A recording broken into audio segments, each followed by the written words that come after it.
So hello student, welcome back to our HPSC design and drafting course. तो आज हम अपने एचपीएससी डिज़ाइन एंड ड्राफ्टिंग के अंदर अपना एचपीएससी प्रोजेक्ट का एक सीरीज स्टार्ट करने वाले हैं। इसके अंदर हम कम से कम 3 प्रोजेक्ट को कंप्लीट करने की कोशिश करेंगे, जिससे आपको पूरा आइडिया हो जाए कि जैसे आपने एचपीएससी डिज़ाइन और ड्राफ्टिंग के बारे में जो कुछ सीखा है उसको कैसे अपने प्रोजेक्ट वर्क पर अप्लाई करोगे।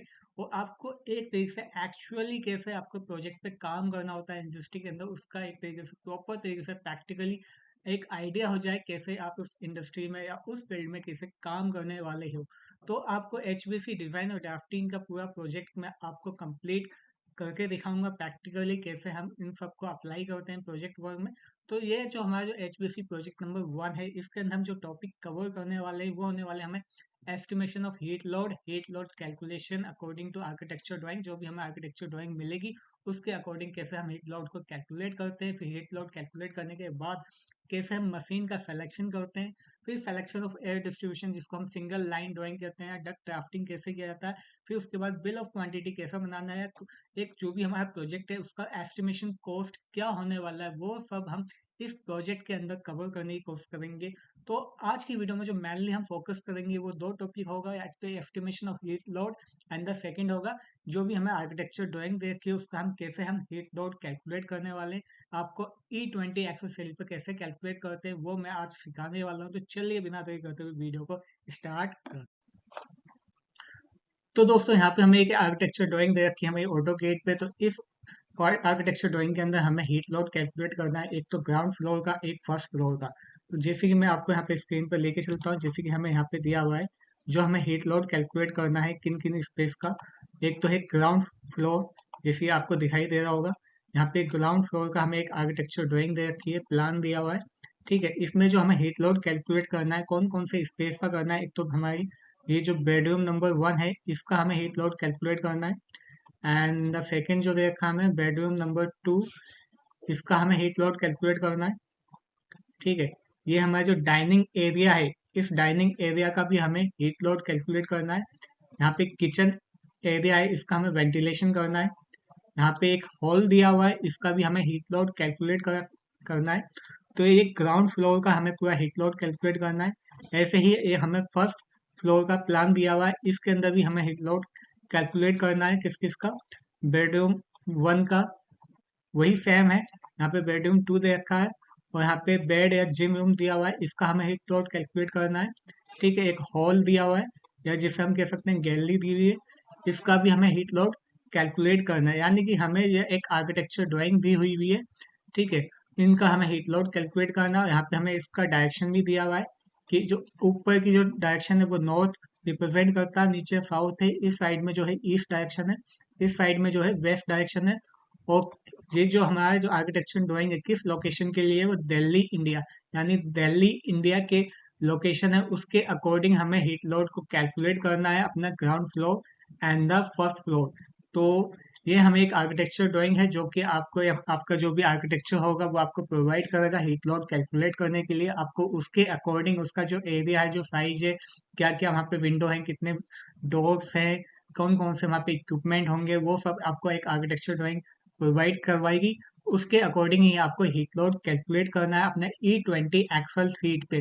तो चलिए अब चलते हैं हम अपने E20 एक्सल सीट पे, जहाँ पे हमें हीट लोड कैलकुलेट करना है। तो यहाँ पे मैंने आपको एक E20 एक्सल सीट दिखाया हुआ है। इस E20 एक्सल सीट पे हम उस लोकेशन जो हमारा ग्राउंड फ्लोर था उसका हमें हीट लोड कैलकुलेट करना है। मैंने पहले से ही कैलकुलेट किया हुआ है, लेकिन मैं आपको पूरा दिखाऊंगा कि ये मैंने कैसे कैलकुलेट किया था, ताकि आपको भी उसको प्रैक्टिकली अप्लाई करना आ जाए। तो देखो मैंने यहाँ पे बेडरूम 1 का हीट लोड कैलकुलेट किया हुआ है, बेडरूम 2 का भी हीट लोड कैलकुलेट किया है, जो हॉल था उसका भी मैंने हीट लोड कैलकुलेट किया हुआ है, फिर डाइनिंग एरिया जो था उसका भी हमने हीट लोड कैलकुलेट किया है, फिर यहाँ पे हमने मशीन का सिलेक्शन भी किया था। तो ये सब मैं पहले से ही कर चुका हूँ, लेकिन मैं आपको प्रैक्टिकली पूरा एक तरीके से इसको हम E20 एक्सेल शीट पर कैसे कैलकुलेट करते हैं स्टेप बाय स्टेप पूरा प्रोसेस को मैं समझाने वाला हूँ आज की वीडियो में। तो आज की वीडियो जो मेनली होने वाली है वो होगी एक तो हीट एस्टिमेशन और हीट लोड कैलकुलेशन। तो ये दो टॉपिक को हम आज पूरा कवर करने वाले हैं अपने प्रोजेक्ट वर्क में। तो चलिए अब चलते हैं नेक्स्ट स्टेप पे। तो दोस्तों आज की जो वीडियो के अंदर हम जो डाटा हम सेलेक्ट करने वाले हैं वो होगा हमें इसवे डाटा बुक 2017 से। उससे ही हम जो भी हम डाटा सेलेक्ट करेंगे उसके अकॉर्डिंग ही हमें सेलेक्ट करना है। तो पहले हम डाटा को सेलेक्ट करने से पहले मैं इसका एक आपको एक ओवरव्यू देना चाहता हूँ कि हमारा जो इसवे डाटा बुक है ये कब इसका स्टार्ट हुआ था। तो दोस्तों यहाँ पे जैसे कि आपको दिखा रखा है हम जो डाटा बुक यूज करने वाले हैं वो कौन सी होने वाली है हमारी इसवे डाटा बुक 2017। ठीक है। द इसका थोड़ा ओवरव्यू मैं आपको देता हूँ। The Indian society of heating refrigeration and air conditioning engineers, इससे की फुल फॉर्म क्या होती है?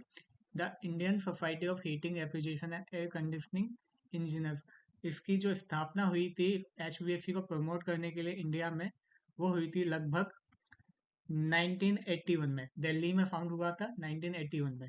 ठीक है। ये एसोसिएटेड है विद एसरे, जिसका फुल फॉर्म है American society of heating refrigeration and air conditioning engineer. ठीक है।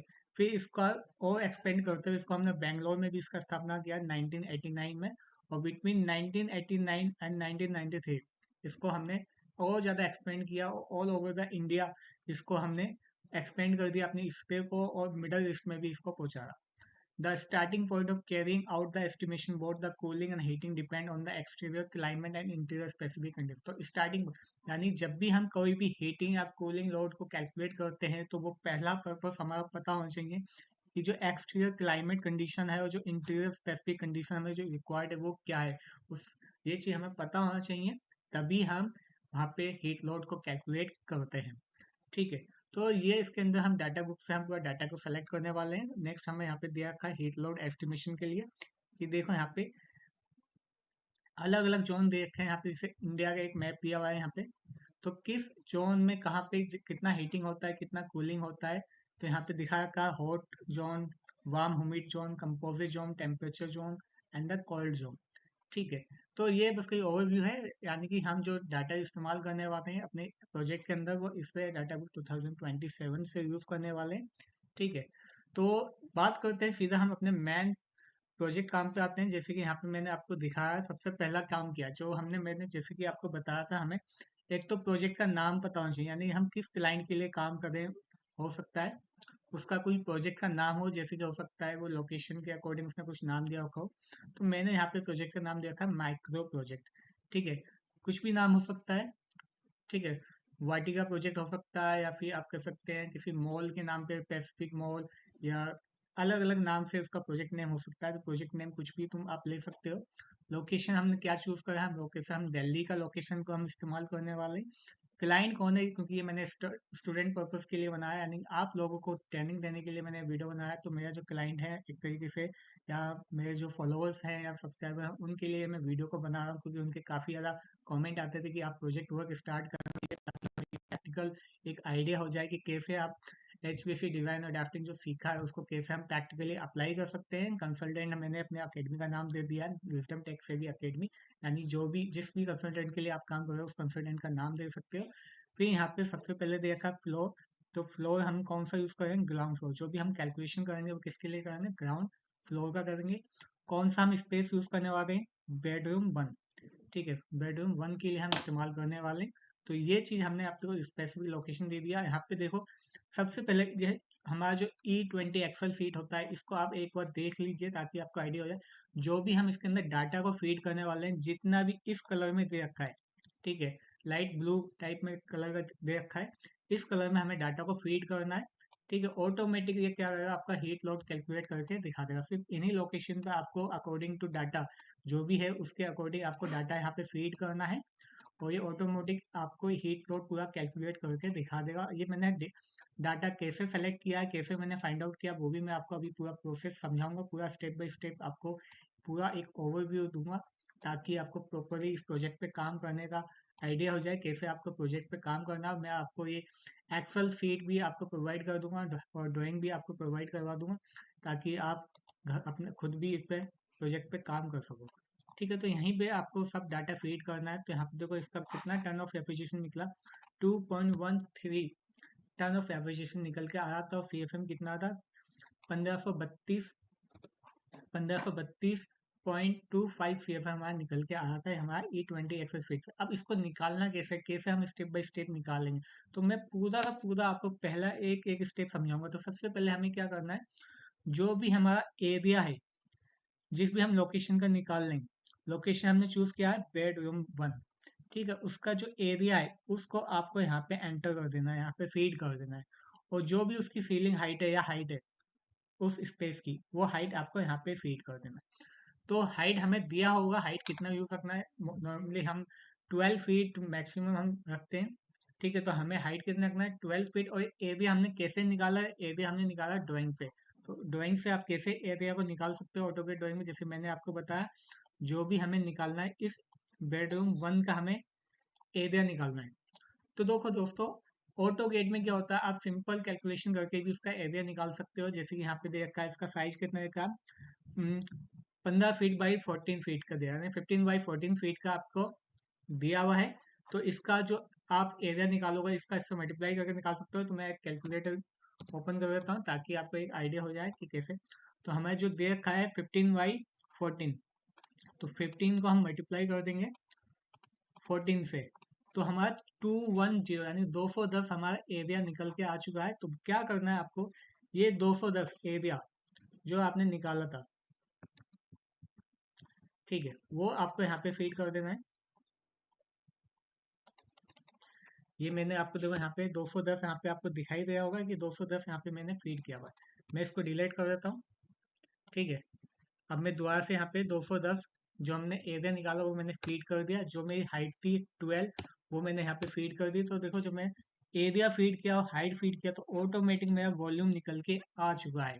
इसका दूसरा तरीका क्या है, एरिया कैसे निकाल सकते हो, अगर आपको ऑटोकेड ड्राइंग दिया हुआ है तो यहाँ पे आप कमांड डाल सकते हो, ए एरिया, एरिया की कमांड यहाँ पे एंटर करोगे, एरिया की कमांड एंटर करोगे, जो भी आपका लोकेशन एरिया है उसको सिर्फ आपको सिलेक्शन करना है। उसका आप जैसे ही सिलेक्शन करते जाओगे तो वो ऑटोमेटिक उस एरिया को सिलेक्ट करता जाएगा, ठीक। ये मैंने पूरा एरिया सेलेक्ट कर दिया। अब मुझे सिर्फ एंटर कमांड डालना है। जैसे मैं एंटर कमांड डालूंगा तो देखो यहाँ पे लिखा हुआ आगे नीचे की तरफ, आपको नीचे की तरफ दिखाई दे रहा होगा कि एरिया कितना है, 30,240 स्क्वायर इंच है और 210 स्क्वायर फीट है। तो हमें स्क्वायर फीट का हमें इस्तेमाल करना है, तो मैं पहले ही इसमें डाटा फीड कर चुका हूँ, 210 स्क्वायर फीट, और हाइट कितना है 12 फीट। तो जैसे ही मैंने एरिया और हाइट का डाटा इसमें फीड किया तो वो ऑटोमेटिक वॉल्यूम कैलकुलेट करके दिखा देगा, ठीक है। अब हमें क्या फाइंड आउट करना है, अब हमें डिजाइन कंडीशन क्या होनी चाहिए ना, यानी कि उसका जो लोकेशन है, जैसे हमने दिल्ली का लोकेशन चूज किया था, उस लोकेशन के हिसाब से उसका जो आउटसाइड कंडीशन क्या होता है वो हमें मिलेगा डाटा बुक से। ये सब जो डाटा है यहाँ से यहाँ तक का, ये हम डाटा बुक से निकालेंगे। और जो इनसाइड जो डाटा होता है वो हम अकॉर्डिंग टू रिक्वायरमेंट, जो भी हमारा इनसाइड डाटा कंडीशन होता है वो हम यूज करते हैं। तो ये हमारे एविडेंस पर्पज के लिए हम जो एरिया है, मान के चलते हैं कि एविडेंस पर्पज के लिए हम इस्तेमाल करने वाले हैं। तो एविडेंस पर्पज के लिए जो उसका इनसाइड जो टेम्परेचर होता है, हम लेके चलते हैं DBT, dry bulb temperature 75 degree Fahrenheit, और रिलेटिव ह्यूमिडिटी यूज करते हैं 50%, ठीक है। इन दोनों की वैल्यू को हम पुट करते हैं कहाँ पे, साइकोमेट्रिक चार्ट में। तो हम वेट बल्ब टेम्परेचर भी निकाल सकते हैं और ह्यूमिडिटी रेशो भी हम फाइंड आउट कर सकते हैं। अब अब बात करते हैं कि कैसे हमें, जैसे हमें इनसाइड कंडीशन तो दिया हुआ है, इनसाइड कंडीशन दिया हुआ है, तो अब हमें आउटसाइड कंडीशन पता होना चाहिए। ये हम आउटसाइड कंडीशन, जो एम्बिएंट आउटसाइड कंडीशन है वो हम निकालते हैं डाटा बुक से। तो वो डाटा बुक से कैसे निकालते हैं, चलिए अब वो समझते हैं। तो दोस्तों, अब हम बात करेंगे कि कैसे हम अपना आउटसाइड डिजाइन डाटा कैसे हम फाइंड आउट करते हैं अपने इससे हैंड बुक से। तो जैसे कि चलिए आपको मैं पूरा अपना, मैंने यहाँ से स्क्रीनशॉट लिया हुआ है अपने इससे हैंड बुक का, डाटा बुक का। तो मैं यहाँ पे देखो, यहाँ पे लिखा हुआ है, क्या लिखा हुआ है, आउटसाइड डिजाइन डाटा। तो according to location, state station की जो लोकेशन है उसके अकॉर्डिंग हमें यूज करना है अपना आउटसाइड डिजाइन डाटा। तो हम किस लोकेशन के लिए निकालना है हमें, हमने लोकेशन चूज किया दिल्ली, तो दिल्ली लोकेशन देखो यहाँ पे दिल्ली कहीं पे देखा है, आंध्र प्रदेश, विजयवाड़ा, हैदराबाद, असम, बिहार, गोवा। नेक्स्ट स्लाइड पे चलते हैं, गुजरात, कर्नाटका, केरला, मध्य प्रदेश, महाराष्ट्र, नेपाल, उड़ीसा, पंजाब, राजस्थान, तमिलनाडु, यूपी एंड दिल्ली। तो देखो यहाँ पे हमें दे रखा है न्यू दिल्ली। तो इससे हमें पूरा डाटा निकालना है अपना जो भी हमारा आउटसाइड डिजाइन कंडीशन होने वाला है वो हम यहाँ से निकालेंगे। किस सीजन के लिए निकालना है हमें? समर सीजन के लिए, हमें कूलिंग पर्पस के लिए निकालना है। तो समर सीजन हम चूज करेंगे। उसका डेली रेंज कितना है ये हमें पता होना चाहिए, और उसका लैटिट्यूड डिग्री कितना है ये भी हमें नोट करके रखना है। तो देखो लैटिट्यूड डिग्री जो है इसका 28 दे रखा है, तो अप्रोक्सीमेट लैटिट्यूड मानेंगे 30 डिग्री सपोज कीजिए। और इसका जो डेली रेंज है वो कितना है? डेली रेंज हमें 25 दे रखा है। अब देखो डीबीटी, यहाँ पे डीबीटी, यहाँ पे आपको दिखाई दे रहा होगा कि डीबीटी कितना है। तो डीबीटी हमें दे रखा है 110, एंड द डब्ल्यूबीटी दे रखा है हमें 75, 75, and the relative humidity percentage हमें दे रखा है 20%। तो ये हमारा आउटसाइड डिजाइन कंडीशन है, यहाँ से हम निकालेंगे। अब चलते हैं अपने सीधा एक्सेल सीट में। यहाँ पे देखो मैंने डीबीटी डाल रखा है, यहाँ पे आपको दिखाई दे रहा होगा आउटसाइड डीबीटी कितना है, मैंने फीड पहले से कर दिया 110, और डब्ल्यूबीटी कितना है 75, और रिलेटिव ह्यूमिडिटी कितना है 20।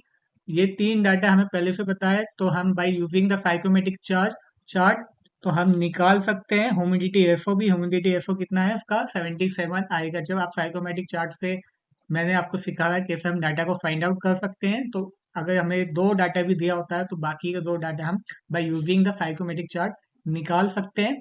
और इनसाइड कंडीशन हमें अकॉर्डिंग टू रिक्वायरमेंट, हमारी किस पर्पस के लिए हम इस्तेमाल करने वाले हैं उस पर्पस के अकॉर्डिंग हम इनसाइड कंडीशन का यूज करते हैं।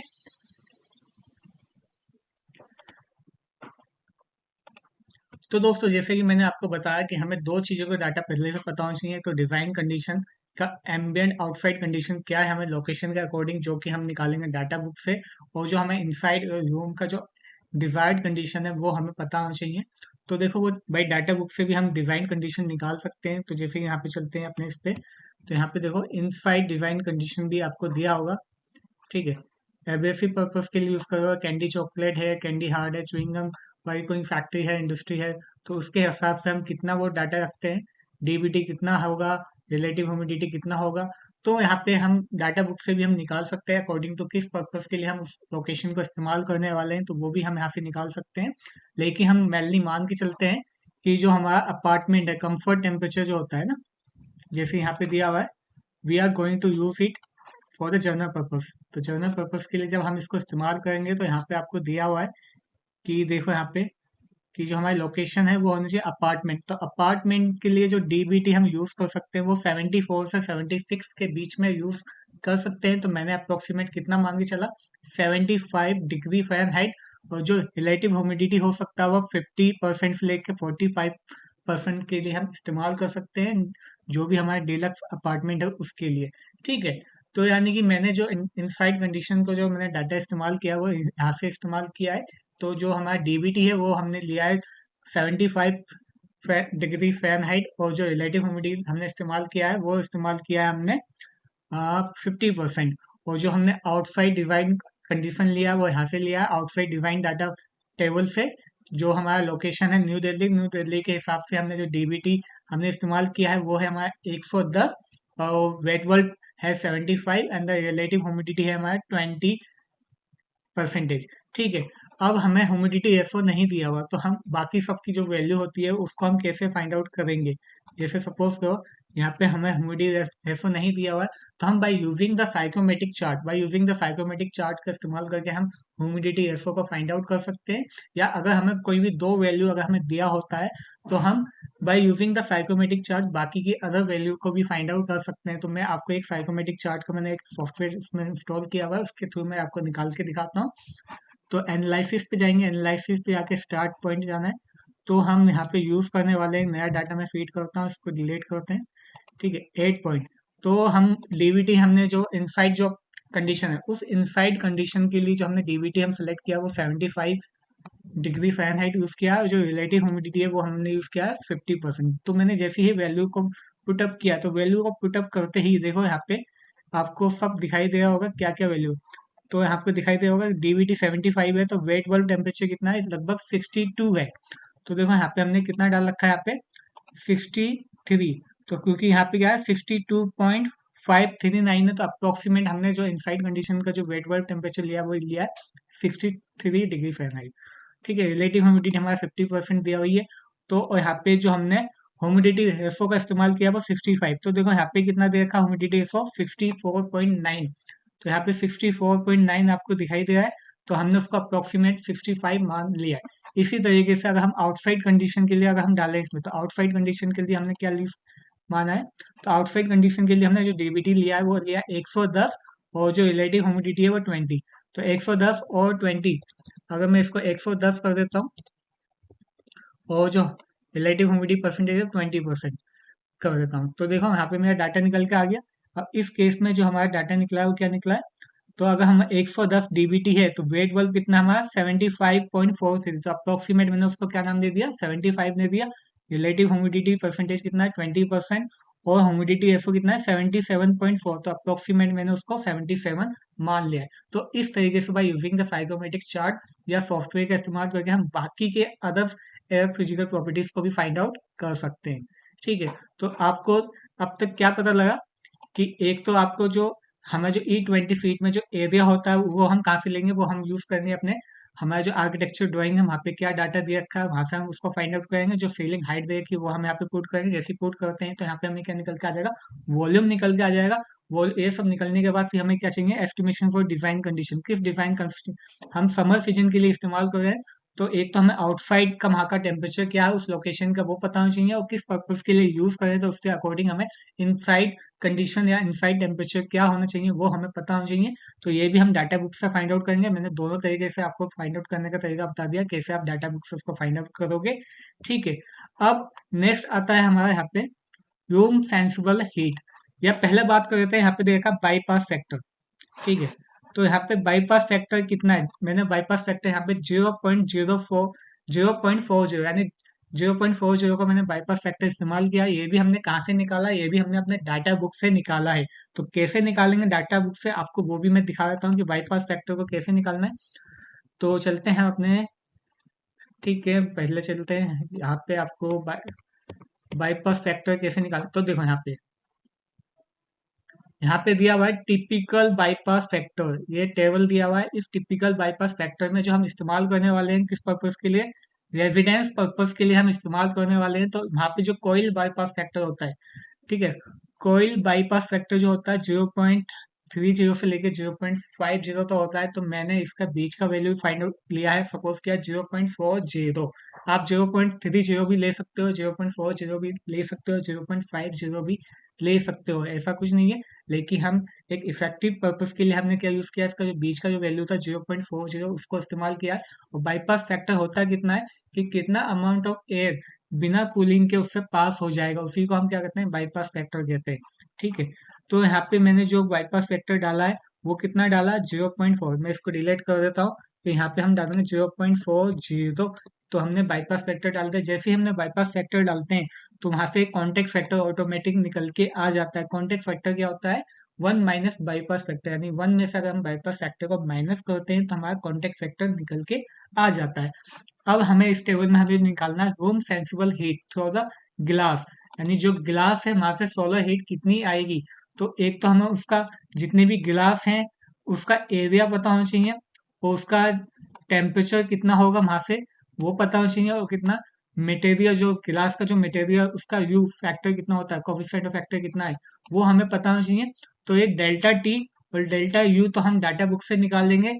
एरिया जो भी हमारा वहाँ पे गिलास, हम जिस एरिया में जो भी गिलास लगा हुआ है, विंडो में लगा हुआ है, दरवाजे में लगा हुआ है, या कहीं पे भी उस स्पेस में जो भी क्लास है उसका जो भी एरिया उसके लोकेशन के हिसाब से वो डाटा हमें यहाँ पे डालना है। तो कैसे हम इसको भी डाटा बुक से फाइंड आउट करेंगे, चलिए अब वो भी हम समझते हैं। तो दोस्तों अब बात करते हैं कि कैसे हम solar heat gain through the glass कैसे निकालते हैं, और कैसे हम वहां से डेल्टा टी और यू को फाइंड आउट करते हैं अपने इसरे डाटा बुक से। मैं आपको आज बेडरूम 1 का हीट लोड कैलकुलेट पूरा स्टेप बाय स्टेप समझाऊंगा। इसमें थोड़ा लॉन्ग प्रोसेस है, एक बार आप एक स्पेस का अगर हीट लोड निकाल लेते हो तो बाकी का जो हीट लोड निकालना होता है बहुत ही आसान हो जाता है। उसको मैक्सिमम 5 मिनट में आप पूरा हीट लोड निकाल सकते हो, क्योंकि हमारा पहला जो लॉन्ग प्रोसेस होता है डाटा को फाइंड आउट करना। एक बार जब डाटा फाइंड आउट हो जाता है तो इजिली हम बाकी स्पेस का हीट लोड कैलकुलेट कर सकते हैं, तो बहुत आसान हो जाता है। तो इसलिए काफी लॉन्ग वीडियो होने वाला है आज का, क्योंकि मैं पूरा स्टेप बाय स्टेप आपको समझाने वाला हूँ कैसे हम डाटा को फाइंड आउट करते हैं और कैसे उस डाटा को अपने E20 एक्सेल शीट में फीड करते हैं, ताकि हम उसका इस्तेमाल कर सकें अपने पूरे प्रोजेक्ट के अंदर। तो अब बात करते हैं solar heat gain through the glass. तो दोस्तों solar heat gain through the glass, यहाँ पे देखो, यहाँ पे ये यू दिया हुआ है। सपोज तो यहाँ पे कोई यू नहीं है, यहाँ पे कोई मैंने पहले से डेल्टा टी फीड किया हुआ है। ठीक है, सपोज तो यहाँ पे डेल्टा टी नहीं है। ठीक है, अभी मैं निकालता हूँ पहले यू, कि यू कैसे निकालोगे। तो यू आपको, कि आपको जो गिलास है, जैसे सपोज करो यहाँ पे जो गिलास हमने, जो हमारे बेडरूम वन में जो गिलास लगा हुआ है, कहाँ कहाँ पे लगा हुआ है। एक तो हमें इस स्पेस में हमें दिखाई दे रहा है, यहाँ पे गिलास लगा हुआ है। और एक गिलास हमें यहाँ पे दिखाई दे रहा है, ये गिलास। यानी ये जो है ये गिलास है, ये जो है ये गिलास है, यानी दो गिलास लगे हुए हैं। ये हमारा साउथ डायरेक्शन में गिलास लगा हुआ है, और ये गिलास जो लगा हुआ है हमारा ईस्ट डायरेक्शन में गिलास लगा हुआ है। तो दो डायरेक्शन में हमें गिलास लगे हुए हैं बेडरूम वन में, एक साउथ में और एक ईस्ट में। पहले और एक गिलास का जो यू है, यू फैक्टर हम कैसे निकाल देंगे डाटा बुक से, हम पहले वो निकाल लेते हैं। तो यू फैक्टर हमें जो निकालना है गिलास का, वो कैसे निकालते हैं, तो मैं आपको यहाँ पे दिखाता हूँ कि यू फैक्टर हम कैसे निकालते हैं किसी भी गिलास का। तो देखो यहाँ पे दिया हुआ है, हमने सपोज कीजिए जो हमारा गिलास है वो किस टाइप का गिलास है। वो हमें गिलास देखा ऑर्डिनरी गिलास, यानी उस ऑर्डिनरी गिलास का जो यू फैक्टर होगा, यहाँ पे देखो लिखा हुआ overall factor for solar heat gain through the गिलास। ठीक है, गिलास से कितना सोलर हीट गेन होगा और उसका जो यू फैक्टर होने वाला है। सपोज कीजिए हम यूज करते हैं मीडियम कलर टाइप का, हमारा क्या है, ऑर्डिनरी गिलास है। तो इस पे और इसके क्रॉस में जो टच कर रहा है, ये वैल्यू आई हमें 0.65। तो यहाँ से हम ऑर्डिनरी गिलास का व्यू फैक्टर यूज कर सकते हैं अकॉर्डिंग टू टाइप ऑफ गिलास। जिस भी टाइप का गिलास हम यहाँ पे यूज करें अपने बिल्डिंग में या स्पेस में, उसके अकॉर्डिंग हमें सेलेक्ट करना है। हम सपोज करके चल रहे हैं अभी कि हम जो गिलास यूज करने वाले नॉर्मल ऑर्डिनरी गिलास जो होता है उसी को यूज करने वाले हैं। उसका कलर कैसा होने वाला है, मीडियम कलर का होने वाला है। और 0.65 उसका यू फैक्टर है। तो 0 पॉइंट, यानी मैं सपोज करके चलूंगा जो भी हमारा लोकेशन है सब जगह पे हम ऑर्डिनरी गिलास ही इस्तेमाल करने वाले हैं, जिसका यू फैक्टर कितना है 0.65, ताकि हमें बार बार चेंज करने की जरूरत नहीं पड़े अपने पूरे प्रोजेक्ट के अंदर। ठीक है, तो यहाँ पे हमने लिया 0.65, 0.65। तो हर लोकेशन में जो भी इसका यू फैक्टर है वो हमेशा सेम होता है। तो मैं सब जगह इसको पेस्ट कर देता हूँ, यहाँ पे हमारा यू फैक्टर निकल दिया। अब हमें निकालना है टी। तो मैं क्या करता हूँ, हर डायरेक्शन, देखो नॉर्थ का मैंने जो टी निकाला, नॉर्थ डायरेक्शन का भी टी निकाल रखा है। ठीक है, और नॉर्थ ईस्ट का भी निकाल रखा है हमने, और ईस्ट का भी निकाल रखा है हमने। देखो यहाँ पे दिखाई रखा है ग्लास, अगर नॉर्थ डायरेक्शन में तो उसका टी कितना है 28 है। अगर नॉर्थ ईस्ट डायरेक्शन में अगर हमारा गिलास है तो उसका टी कितना है, डेल्टा टी कितना है 138 है। और अगर हमारा ईस्ट में है तो उसका कितना है 163 है। तो ये सब डेल्टा टी मैंने निकाला कैसे हर लोकेशन का, वो हमने निकाला है डाटा बुक से। तो यू को मैंने आपको समझा दिया यू कैसे निकालेंगे अपने डाटा बुक से। तो यू तो हमने यहाँ से निकाला, अब निकालना है हमें टी। तो देखो मैंने क्या बोला था, हमें लैटिट्यूड पता होना चाहिए। तो हमने लैटिट्यूड, हमने जो आउटसाइड कंडीशन से नोट किया था वो कितना था। तो दोस्तों हमने जो आउटसाइड कंडीशन से जो लैटिट्यूड को हमने मेजर किया था वो था हमारा 28.35। तो अप्रोक्सीमेट हम लेके चले थे 30 डिग्री। ठीक है, लैटिट्यूड डिग्री जो है 30 डिग्री है। तो उसी के अकॉर्डिंग हमें अपना डेल्टा टी निकालना है। तो देखो यहाँ पे दिया हुआ है हेडिंग। ठीक, यहाँ पे दिया हुआ है table 7 solar heat gain through the ordinary गिलास। ठीक है, और ये जो 30 डिग्री है, तो यहाँ पे लिखा होता है 20, 30, 40, 50, यानी जो भी हमारा लैटिट्यूड डिग्री है उसके अप्रोक्सीमेट हम कुछ भी ले सकते हैं। तो हमें इस वाले को सेलेक्ट करना है जो इस पे 30 डिग्री लिखा हो, तो उसी टेबल में हमें देखना है। और हम मान के चलते हैं कि जो हमारा टेम्परेचर, यानी कि जो मैक्सिमम हीट होती है वो सुबह के 8 बजे से लेके 4 बजे के बीच में होती है। तो जो भी हम टेम्परेचर को फाइंड आउट करेंगे वो 8 बजे से लेके 4 बजे के बीच का हम टेम्परेचर को फाइंड आउट करेंगे। ठीक है, यहाँ पे टाइम दिया हुआ है आपको। ठीक है, 6 बजे, 7 बजे, 8 बजे। तो मैक्सिमम जो भी टेम्परेचर होता है वो हम लेके चलते हैं 8 बजे से 4 बजे के। और जो हम मैक्सिमम मान के चलते हैं, जो मैक्सिमम टेम्परेचर होता है वो किस महीने में होता है, वो मान के चलते हैं जून, मई और जुलाई। मई जुलाई के मंथ में सबसे ज्यादा मैक्सिमम टेम्परेचर होता है, ये हम लेके चलेंगे। ठीक है, तो मैक्सिमम टेम्परेचर जो जुलाई और मई के मंथ में होता है, तो सपोज कीजिए मुझे सिर्फ निकालना है नॉर्थ डायरेक्शन का। तो ये नॉर्थ डायरेक्शन का देखो, 8 बजे से लेके 8 बजे से लेके आप लेके चलो कितना, 4 बजे के बीच में। तो मैक्सिमम टेम्परेचर कितना दिखाई दे रहा है मुझे नॉर्थ का, मैक्सिमम दिखाई दे रहा 14। तो मैं इसमें क्या करूंगा, यहाँ पे हमारी जो E20 फीट है उस नॉर्थ डायरेक्शन में, वहां पे मैं डाटा फीड कर दूंगा कितना, 14। ठीक है, मैं इसको पूरा हटा देता हूँ। ठीक है, तो यहाँ पे मैंने नॉर्थ, देखो यहाँ पे दिखाई दे रहा होगा, ये मैंने जो डेल्टा टी फीड किया है किसका, नॉर्थ डायरेक्शन का। अब मुझे क्या लेना है, नॉर्थ ईस्ट का।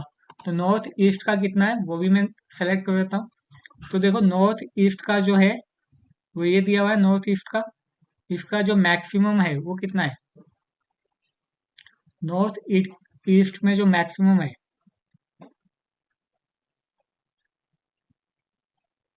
वो मुझे दिखाई दे रहा है 123।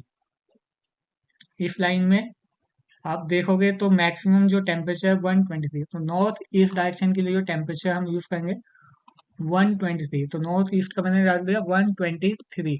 इसी तरीके से मैं ईस्ट का भी डाल दूंगा। तो ईस्ट का मेरा कितना है, तो देखो ईस्ट डायरेक्शन के लिए जो मैक्सिमम टेम्परेचर मुझे दिखाई दे रहा है 8 बजे से 4 बजे के बीच में, वो है 164। पूरा लाइन में आपको देखना है, पूरी लाइन में जो मैक्सिमम होगा उसी को सेलेक्ट करना है। तो ईस्ट डायरेक्शन के लिए हमें यूज करना है 164। तो यहाँ पे मैं ईस्ट डायरेक्शन के लिए जो मैं डेल्टा टी यूज करने वाला हूँ 164। ठीक है, फिर देखा साउथ ईस्ट, तो साउथ ईस्ट वाला का देख लेते हैं। तो नेक्स्ट देखा साउथ ईस्ट। तो साउथ ईस्ट डायरेक्शन के लिए जो मैक्सिमम जो टेम्परेचर मुझे दिखाई दे रहा है, यहाँ पे आप इस लाइन में अगर आगे देखोगे जो मैक्सिमम 8 बजे से लेके 4 बजे के बीच में जो दिखाई दे रहा है वो है 100। तो यहाँ पे मैं डाटा फीड कर दूंगा 100। पूरा एक एक स्टेप में आपको समझा रहा हूँ ताकि आपको कोई भी डाउट ना बचे, सब कुछ एकदम क्लियर हो जाए, ताकि आप खुद ही इस प्रोजेक्ट पे काम करना स्टार्ट कर सको। ठीक है, तो मैं बेडरूम वन का इसलिए एक एक स्टेप में हर चीज का डाटा निकाल के दे रहा हूँ, ताकि बाकी जब स्पेस का हम डाटा फाइंड आउट करें या हीट लोड कैलकुलेट करें तो वहां पे हमें दोबारा निकालने की जरूरत ना पड़े। ठीक है, तो अब देखते हैं हम साउथ का। तो साउथ का कितना है, तो साउथ का भी हम डाटा बुक से निकालेंगे। तो साउथ डायरेक्शन में जो मैक्सिमम मुझे यहाँ पे साउथ डायरेक्शन ये है, इस साउथ डायरेक्शन में जो मैक्सिमम ये दिखाई दे रहा है वो दिखा रहा है 30। तो मैं यहाँ पे डाल दूंगा 30 साउथ के लिए। फिर मुझे डालना है साउथ वेस्ट के लिए। तो फिर से मैं इसमें डाटा बुक में देखूंगा साउथ वेस्ट के लिए जो मैक्सिमम ये दिखाई दे रहा है साउथ वेस्ट का। ठीक है, साउथ वेस्ट में जो मैक्सिमम मुझे दिखाई दे रहा है वो है 100। साउथ वेस्ट के लिए हम यूज कर देते हैं 100, मैक्सिमम 100 है, वो आ जाएगा यहाँ पे 100। नेक्स्ट देखा वेस्ट डायरेक्शन में, वेस्ट डायरेक्शन में कितना है वो भी हम चेक कर लेते हैं। तो वेस्ट डायरेक्शन में जो मैक्सिमम है, तो दोस्तों वेस्ट डायरेक्शन के लिए जो हम डेल्टा टी हम इस्तेमाल करने वाले हैं, 8 बजे से लेके 4 बजे के बीच में जो वेस्ट डायरेक्शन में जो मैक्सिमम मुझे दिखाई दे रहा है वो है 164। 164, तो 164 हम इसमें फीड कर देंगे 164। और नॉर्थ वेस्ट डायरेक्शन के लिए, नॉर्थ वेस्ट डायरेक्शन के लिए कितना है वो भी हम चेक कर लेते हैं। तो नॉर्थ वेस्ट डायरेक्शन के लिए हम आगे जाते हैं, तो इसमें जो नॉर्थ वेस्ट डायरेक्शन का हमें दिखाई दे रहा है 123। नॉर्थ वेस्ट डायरेक्शन के लिए जो मैक्सिमम डेल्टा टी है वो है 123। स्काई लाइट के लिए हम कभी यूज करते हैं अगर हमारा शीशा क्या होता है ऊपर से एकदम ओपन हो। तो हम सपोज करें जो हमारा जो हम जिसके लिए निकाल रहे हैं वो एक हमारा फ्लैट टाइप में है, ऊपर से बिल्कुल क्लोज है, तो हमें स्काई लाइट का यहाँ पे निकालने की जरूरत नहीं है। अगर वो भी होता है तो उसका भी हम निकालते हैं डाटा बुक से। अभी हमें प्रोजेक्ट के अकॉर्डिंग हमें स्काई लाइट की हमें जरूरत नहीं है। तो इस तरीके से हमने solar heat gain through the glass, जो कि फॉर्मूला होता है Q is to u a delta t. तो यानी कि U की वैल्यू हम फाइंड आउट कर चुके हैं, डेल्टा टी की वैल्यू फाइंड आउट कर चुके हैं हम अपने डाटा बुक से। अब हमें एरिया निकालना है। तो एरिया हम निकालेंगे किसका, अब हमें एरिया अकॉर्डिंग टू हमारे गिलास का जो लोकेशन है उसके अकॉर्डिंग उसका हमें क्या निकालना है, एरिया निकालना है। तो दोस्तों गिलास, जैसे हम मैंने यहाँ पे आपको दिखाया था, एक गिलास हमें इस ड्राइंग के अंदर जो लगा हुआ है वो लगा हुआ है साउथ डायरेक्शन में, और एक जो लगा हुआ है वो लगा हुआ है हमारा ईस्ट डायरेक्शन में। तो इसकी डायमेंशन मैं सपोज करता हूँ, अभी हमें डायरेक्शन एग्जैक्ट इसका डायमेंशन नहीं पता है, अगर डायमेंशन पता होता तो हम वहां से एरिया निकाल लेते। अभी मैं सपोज करता हूँ कि इसकी जो लेंथ है सपोज कर 3 फीट है। ठीक है, तो मैं सपोज करता हूँ ये डायमेंशन निकालनी है, तो डायमेंशन के DIM एंटर करूंगा और मैं सेलेक्ट करता हूँ यहाँ से लेके यहाँ तक। तो देखो ये दिखाई दे रहा है 7 फीट का, तो इसका 7 फीट है और हाइट मान के चलते हैं 3 फीट। ठीक है, लेंथ 7 फीट है और हाइट लेके चलते हैं 3 फीट, तो 7/3। अगर मैं 7/3 को मल्टीप्लाई कर दूं तो इसका एरिया जो निकल के आएगा वो आएगा लगभग 7×3 = 21। ठीक है, तो एरिया कितना आ जाएगा इसका 21, 7×3 = 21। आई होप यू क्लियर कि इसके एरिया कैसे निकाला मैंने। सिंपल मैथ्स है, जो भी हम विंडो का एरिया निकालते हैं लंबाई गुणा चौड़ाई, यानी लेंथ टू ब्रेथ कर दो, उससे हमारा इस विंडो का या इस गिलास का, विंडो का जो गिलास है इसका हमें एरिया निकल के आ जाएगा, जो कि मेरा निकल के आया 21। और ये किस डायरेक्शन में था, ये था हमारा सिर्फ साउथ डायरेक्शन, तो मुझे सिर्फ एरिया जो फीड करना है वो साउथ डायरेक्शन में करना है। ठीक है, तो मैंने यहाँ पे इसको फीड कर दिया। तो दोस्तों हम एरिया निकाल चुके हैं, अपनी साउथ का जो हमारा गिलास था उसका हमने एरिया निकाल दिया। ठीक है, अब हमारा जो बेडरूम 1 में जो दूसरा गिलास दे रखा है सेकंड नंबर पे, वो दे रखा है हमारे ईस्ट डायरेक्शन में। तो जो ईस्ट डायरेक्शन में ये जो गिलास दे रखा है इसका भी हमें एरिया निकालना है। तो मैं डायमेंशन पहले से निकालता हूँ, डायमेंशन कितनी दिया हुआ है। तो इसका जो डायमेंशन दिया हुआ है वो 3 फीट के आसपास दिया हुआ है, यानी 3 फीट हमें इसका लेंथ दिया हुआ। हाइट सपोज कर देते हैं, इसका हाइट है कितना, हाइट भी 3 फीट मान के चलते हैं, तो एरिया कितना हो जाएगा 3/3 करके 9 फीट, यानी 9 स्क्वायर फीट इसका एरिया निकलेगा हमारे जो ईस्ट में जो गिलास है उसका। तो हमारे जो बेडरूम 1 का जो हीट है उसमें जो गिलास के जो ईस्ट का जो एरिया है वो कितना है 9 स्क्वायर फीट। तो मैंने यहाँ पे 9 पहले से फीट किया हुआ है, तो 9 स्क्वायर फीट हमने ईस्ट का निकाल दिया। यानी कि हमारा जो रूम बेडरूम 1 है उसके अंदर जो गिलास थे वो हमारा ईस्ट में था, एक साउथ में था। मैंने दोनों का एरिया निकाल दिया, तो मैंने फीड करते ही मैं यहाँ पे देखो इसका पूरा इसका हीट निकल चुका है। ठीक है, अब सेकेंड स्टेप, नेक्स्ट स्टेप जो है हमारी वो है क्या, solar and transmission gain through the wall and roof. तो solar and transmission gain through the wall and roof का भी हमें क्या निकालना है, यू निकालना है। तो मैं यहाँ से इसको डिलीट कर देता हूँ, हमें यू निकालना है और डेल्टा डी निकालना है, फिर उसका एरिया निकालना है। पहले तो मैं आपको ये बता देता हूँ कि वॉल किसे कहते हैं और पार्टीशन किसे कहते हैं, ये आपको क्लियर होना चाहिए। तो सपोज कीजिए हमारा जो भी हमारा प्लान है, उस प्लान के अंदर जितनी भी आउटसाइड जो वॉल होंगी, इनको आउटसाइड वाली जो वॉल है इनको हम वॉल कहते हैं, जो इनर जो वॉल होती है उनको हम पार्टीशन कहते हैं। तो बेडरूम नंबर 1 जो है इसके अंदर ये हमें इसको हम वॉल कहेंगे, इसको हम वॉल कहेंगे, ये जो है इसको हम पार्टीशन कहेंगे और इसको भी हम पार्टीशन कहेंगे। तो ये आपको पता होना चाहिए कि वॉल किसे कहते हैं और पार्टीशन किसे कहते हैं, ताकि आप कोई मिस्टेक नहीं करें और कंफ्यूजन ना हो। तो हमारी जो वॉल जो दिखाई दे रही है बेडरूम नंबर 1 के अंदर दो वॉल है, एक हमारी साउथ में है और एक हमारी ईस्ट में है। तो इन दो वॉल का हमें एक तो यू फैक्टर निकालना है और डेल्टा टी निकालना है और इनका एरिया निकालना है, ताकि हम इसका हीट गेन निकाल सके। ठीक है, तो बात करते हैं पहले यू फैक्टर। जैसे हमें एक्सेल शीट में हमें क्या निकालना है, हमें solar and transmission gain through the wall and roof, तो इसका यू निकालना है और डेल्टा टी निकालना है। तो पहले यू निकालते हैं। तो यू हम कहाँ से निकालेंगे, यू हम निकालेंगे अपने डाटा बुक से। तो देखो यहाँ पे आपको मैंने एक टेबल दिया हुआ है, क्या, transmission coefficient you masonry wall. तो जो हम वॉल हम इस्तेमाल करने वाले हैं इसके अंदर वो होने वाला है होलो कंक्रीट ब्लॉक होने वाला है। कितने इंच की वॉल हम यूज करने वाले हैं, आउटसाइड की 8 इंच की हम वॉल इस्तेमाल करेंगे। लाइट एग्रीगेट वॉल होगी। ठीक है, लाइट एग्रीगेट वॉल है, 8 इंच की वॉल है। तो इसका जहाँ पे ये कॉन्साइड करेगा ये वैल्यू आ गई है 0.43, यानी कि जो हमारा यू फैक्टर निकल रहा है वो निकल रहा है कितना, 0.43। और जितने भी हम यहाँ पे वॉल है सेम मटेरियल का इस्तेमाल करने वाले हैं, तो वहाँ पे हम सब जगह 0.43 हम एंटर कर देते हैं। 0.43 जितनी भी वॉल है उनके लिए हमने इसको कॉपी किया, जहां जहां पे वॉल का हमें निकालना है उसको मैं पेस्ट कर देता हूँ। ठीक है, नेक्स्ट हमें देखा रूफ। रूफ का हमें यू फैक्टर निकालना है, तो रूफ का जो हम यू फैक्टर निकालेंगे वो भी हम कहाँ से निकालेंगे, डाटा बुक से निकालेंगे। तो रूफ का मैं भी वो भी दिखा देता हूँ। तो यहाँ पे हमें रूफ दे रखा है, रूफ का जो यू फैक्टर होने वाला है, यू फैक्टर यहाँ पे आपको दिखाई दे रहा होगा, यहाँ पे लिखा हुआ है transmission coefficient of you flat roof covered with built up roofing. तो इसके अंदर हम जो यू फैक्टर सपोज कीजिए हम लेके चलने वाले हैं, ठीक है, किस टाइप का, कॉन्क्रीट टाइप का हम यूज करने वाले हैं, ठीक। उसका वेट कितना होने वाला है, अप्रोक्सीमेट मान के चलो 6 इंच का इसका वेट होने वाला है, ठीक है, 17 पाउंड का वेट होगा। तो इसमें इसके अंदर जो हम इंसुलेशन करने वाले हैं कितना, 1 इंच का इंसुलेशन करने वाले हैं। तो नॉन प्लास्टर है, 1 इंच का इंसुलेशन है।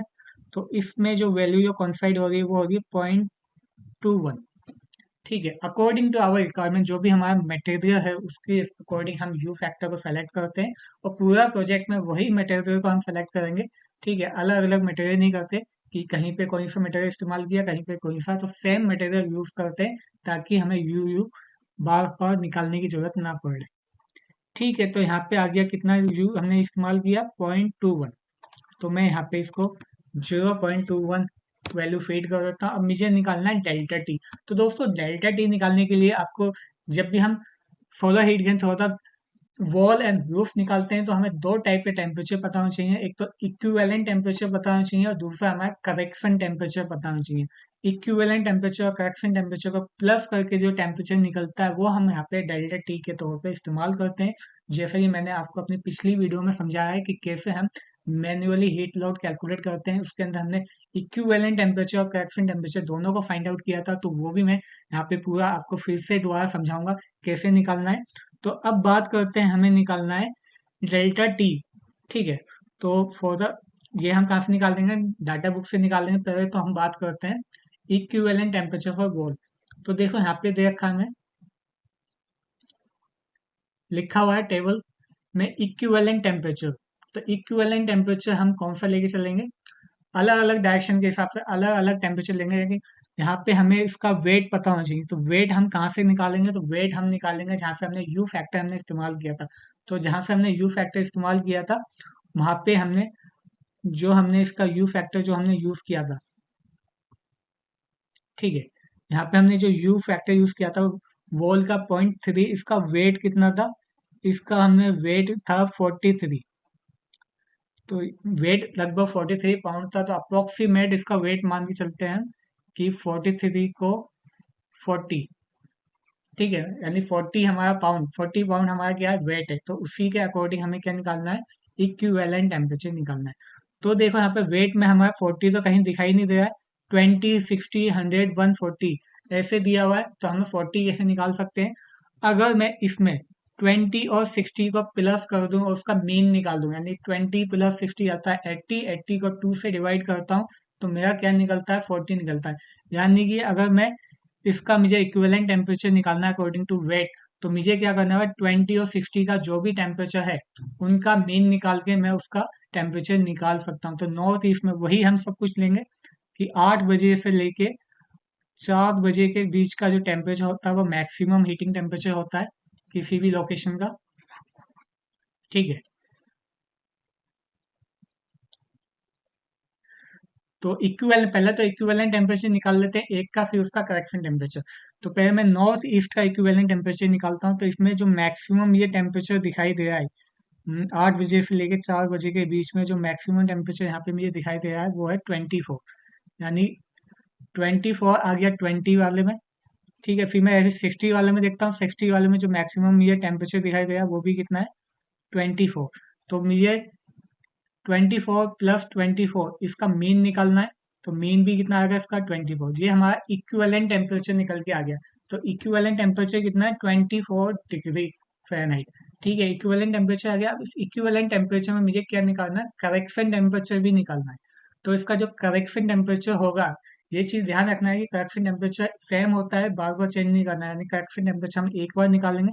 तो जो करेक्शन टेम्परेचर निकालते हैं वो कैसे निकालते हैं, हम डेली रेंज और जो आउटसाइड और जो इनसाइड कंडीशन है उसका जो टेम्परेचर का डिफरेंस था उस चीज के हिसाब से हम करेक्शन टेम्परेचर निकालते हैं। तो एक्सेल शीट में पहले तो हम डेली रेंज कितना था हमारा, 25 था। ये जो हमने आउटसाइड डाटा कंडीशन सेलेक्ट किया था तो वहाँ पे हमारा डेली रेंज दिया हुआ था। तो मैं इसको एक बार फिर से दिखा देता हूँ कि हमारा डेली रेंज कितना था। यहाँ पे डेली रेंज, ये हमारा डेली रेंज था, डेली रेंज कितना है, 25, ठीक है। यानी कि यहाँ पे हमारा जो इसके अंदर जो दिल्ली रेंज है वो है हमारा 25। ठीक, तो 25 हमारा दिल्ली रेंज है, वो 25 कहाँ होगा, इसके बीच में आएगा, 24 26 के बीच में जो दिल्ली रेंज निकलेगा। ठीक है, मैं पूरा एफिशिएंट एक्यूरेट वे में निकालने की कोशिश करूंगा। और जो आउटसाइड डिजाइन और जो इनसाइड डिजाइन का जो डीबीटी टेम्परेचर था उसका डिफरेंस कितना था वो हमें पता होना चाहिए, वो हम एक्सेल शीट से निकाल लेते हैं। तो यहाँ पे जो हमें दिया हुआ है वो कितना है, यहाँ पे हमें दिया हुआ है 35। यानी आउटसाइड का डीबीटी और इनसाइड का डीबीटी का जो डिफरेंस है वो कितना है 35। ये दो चीज वैल्यू हमें पता होना चाहिए, तभी हमें एक्विवेलेंट टेम्परेचर निकाल सकते हैं। तो वो है हमारा 35, यानी 35 यहाँ पे दे रखा है। तो जो हमारा जो करेक्शन टेम्परेचर निकलेगा वो इन दोनों के वैल्यू का मीन निकलेगा। ठीक है, यानी कि अगर मैं 18 प्लस 17 करके डिवाइड कर दूं तो वो हमारा क्या निकलेगा, हमारा करेक्शन टेम्परेचर निकलेगा, जो कि होगा कितना, ये कितना आएगा, लगभग 35। तो 35 को अगर मैं 2 से डिवाइड करता हूँ तो आ जाएगा 17.5। यानी कि जो हमारा करेक्शन टेम्परेचर निकला वो कितना निकला, 17.5। ठीक है, तो यहाँ पे जो मैंने यहाँ पे जो इक्विवेलेंट टेम्परेचर था, हमारा जो इक्विवेलेंट टेम्परेचर था वो कितना था, 24 फोर। नॉर्थ ईस्ट डायरेक्शन के लिए 24 था, उसमें फिर हमें क्या करना है, जो हमारा करेक्शन टेम्परेचर निकला उसको प्लस करना है। यानी 17.5 को मुझे 24 में प्लस कर देना है।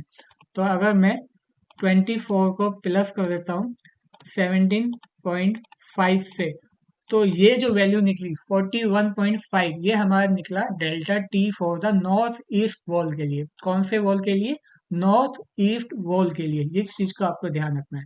तो जहाँ पे हमारी नॉर्थ ईस्ट वॉल है, ये हमारी नॉर्थ ईस्ट वॉल है, उसका जो निकला डेल्टा टी वो कितना निकला हमारा 41.5। तो यहाँ पे मैं लिखा हूँ 41.5। इसी तरीके से मुझे नॉर्थ का भी निकालना है। अब मुझे क्या करना है, करेक्शन टेम्परेचर बार बार निकालने की जरूरत नहीं है। जो भी हमारा इक्विवेलेंट टेम्परेचर होगा अकॉर्डिंग टू डायरेक्शन, उसमें हम करेक्शन टेम्परेचर को प्लस कर देंगे, वो हमारा डेल्टा टी निकलता आएगा। तो अब हम इसमें डाटा बुक से हम बाकी की लोकेशन का निकाल लेते हैं। तो पहले आप एक एक करके हम समझते हैं। ठीक है, अब हमें देना है नॉर्थ डायरेक्शन का। तो मैं एक एक पूरा स्टेप आपको समझाने की कोशिश करने वाला हूँ दोस्तों। अब जैसे मैंने नॉर्थ ईस्ट डायरेक्शन का निकाला, दूसरी हमें डायरेक्शन दे रखी है उसमें नॉर्थ। ठीक है, तो नॉर्थ हमारा कहाँ दिखाई दे रहा है, ये वाला। ठीक है, नॉर्थ का है। तो इक्विवेलेंट टेम्परेचर हम लेंगे, जब क्योंकि हमारा वेट कितना था 40 था, 40 इसमें दे नहीं रखा, तो 20 और 60 को प्लस करके जो भी 20 और 60 के वेट का जो भी हमारा टेम्परेचर है उसका मैक्सिमम टेम्परेचर का जो मीन निकलेगा वो हमारा क्या निकलेगा, इक्विवेलेंट टेम्परेचर निकलेगा। तो 20 और 60 के अंदर जो मैक्सिमम टेम्परेचर मुझे दिखाई दे रहा है वो यहाँ पे 14, और इसके अंदर जो मैक्सिमम टेम्परेचर है वो दिखाई दे रहा है 10। यानी कि अगर मैं 14 + 10 इसका मीन निकालता हूँ तो आता है 24 डिवाइडेड बाई 2, 12। इस 12 में मुझे प्लस करना है करेक्शन टेम्परेचर जो कि कितना था 17.5। यानी 12 + 17.5 को मुझे क्या करना है, प्लस कर देना है। तो 12 + 7.5, 12 प्लस 17.5 को मैं प्लस कर देता हूँ तो मेरी वैल्यू निकल के आ गया 29.5 फॉर नॉर्थ डायरेक्शन के लिए। कितना, 29.5, 29.5 फॉर नॉर्थ डायरेक्शन के लिए आ गया 29.5। ये मैंने वैल्यू फिट कर दी। इसी तरीके से अब मुझे ईस्ट का निकालना है, तो ईस्ट का भी मैं इक्विवेलेंट टेम्परेचर निकाल लेता हूँ। ठीक है, हम ईस्ट का भी निकाल लेते हैं। मैं इसको मिटा देता हूँ। अब मुझे निकालना है ईस्ट डायरेक्शन का। ठीक है, इक्विवेलेंट टेम्परेचर। तो ईस्ट डायरेक्शन देखो हमें यहाँ पे दिया हुआ है, ये मेरा ईस्ट टेम्परेचर ईस्ट डायरेक्शन है। वेट कितना था, 40 था हमारा, तो 40 नहीं दे रखा, फिर से हम वही करेंगे। 20 + 60 का जो मैक्सिमम टेम्परेचर होगा 8 बजे से लेके 4 बजे का, उनका मीन निकाल लेते हैं और फिर उसमें करेक्शन टेम्परेचर को प्लस कर देते हैं। तो ईस्ट डायरेक्शन में जो मैक्सिमम टेम्परेचर मुझे दिखाई दे रहा है, वो है हमारा 36। एंड 60 के अंदर जो मैक्सिमम टेम्परेचर दिखाई दे रहा है वो दिखाई दे रहा है मेरा 31। यानी कि मुझे 36 + 31 का प्लस करके मीन निकाल लेना है। तो वो कितना निकलेगा, 67। 67 को 2 से डिवाइड किया तो आ गया 33.5, यानी 33.5 में मैं जो करेक्शन टेम्परेचर था 17.5, इसको प्लस कर देता हूँ तो निकलेगा 0 एंड 11 एंड ये आ गया 50। ठीक है, यानी 51.5, ओ सॉरी 51, यानी कितना निकला, 51 निकला। यानी 33.5 जो हमारा इक्विवेलेंट टेम्परेचर है उसमें हम 17.5 जो हमारा करेक्शन टेम्परेचर था उसको जब मैं प्लस कर देता हूँ तो हमारा डेल्टा टी निकल के आ जाता है फॉर ईस्ट डायरेक्शन के लिए, जिसकी वैल्यू निकलती है 51। तो मैं ईस्ट डायरेक्शन में वैल्यू पुटअप करूंगा वो यहाँ से करूंगा 51। ठीक है, ये भी निकल गया। इसी तरीके से अब ये साउथ ईस्ट का भी निकालना है। मैं एक एक हर चीज का मैं निकाल के दिखाऊंगा। Now we have to calculate for south direction. तो साउथ डायरेक्शन के लिए जो हम यूज करने वाले हैं वो होने वाला है ये वाला 20 और 60। वेट हमारा 40 था। ठीक है, वॉल का जो वेट है वो कितना है 40। तो 40 कैसे निकल सकता है, 20 और 60 को मैं मीन निकालूं तो मेरा 40 वेट निकल जाएगा। तो इसमें जो मैक्सिमम टेम्परेचर इन दोनों का होगा उसका मैं मीन निकाल लेता हूँ। तो यहाँ जो मेरे मैक्सिमम टेम्परेचर दिखाई दे रहा है वो दिखाई दे रहा है 30, और 60 का जो मैक्सिमम टेम्परेचर दिखाई दे रहा है वो मुझे दिखाई दे रहा है 26। यानी कि मुझे क्या करना है, 30 प्लस 26 का मीन निकालना है, जो कि निकलेगा कितना, 56 डिवाइडेड बाई 2, तो 28। कितना आ गया 28। 28 में मैं करेक्शन टेम्परेचर 17.5 को प्लस कर देता हूँ, 5 एंड 5 एंड 45, यानी 45.5। तो मेरा साउथ का जो डेल्टा टी निकला वो निकला 45.5, 45.5 फॉर साउथ डायरेक्शन। किसका निकाला है मैंने ये मैंने निकाला है साउथ डायरेक्शन का। साउथ डायरेक्शन का निकला कितना, 45.5। तो यहाँ पे साउथ दिया हुआ है, वहाँ पे इसको फीड कर देता हूँ। ये मेरा साउथ है, इसके सामने आ जाएगा 45.5। अब साउथ का मेरा निकल गया, ऐसे ही मैं साउथ ईस्ट का भी निकाल लेता हूँ। ठीक है, ऐसे साउथ ईस्ट का भी निकाल लेते हैं। तो अब हमें निकालना है साउथ ईस्ट का। मैं इसको रेफ कर देता हूँ ताकि कोई कंफ्यूजन नहीं हो दोस्तों। काफी लंबा प्रोसेस है। एक बार निकालने के, एक बार जब हम पूरा डाटा पूरा निकाल लेते हैं जैसे मैंने बताया, तो बाकी का हीट लोड निकालना बहुत आसान है। यानी कि पहली बार हम जो पहला स्पेस का जो हीट लोड निकालते हैं 20 सेट, उसमें थोड़ा टाइम लगता है क्योंकि मैं आपको समझा रहा हूँ तो इसलिए थोड़ा लॉन्ग वीडियो बननी है। अदरवाइज काफी बहुत ईजी होता है, बहुत तेजी से आप निकाल सकते हो। तो साउथ ईस्ट का निकालना है तो वो भी हम यहाँ पे लेंगे 20 और 60 का मीन लेंगे। तो 20 और 60 में जो मैक्सिमम मुझे यहाँ पे दिखाई दे रहा है वो दिखाई दे रहा है 28, और 60 के अंदर जो मैक्सिमम दिखाई दे रहा है वो भी कितना है 28। तो मीन भी कितना आएगा, 28 प्लस 28 करोगे तो 28 ही आएगा। उसमें करेक्शन टेम्परेचर ऐड कर दो 17.5। ठीक है, तो कितना आ जाएगा 5.5। तो यहाँ पे भी है जो निकल के आएगा वो आपका निकल के आ जाएगा 45.5 साउथ ईस्ट का।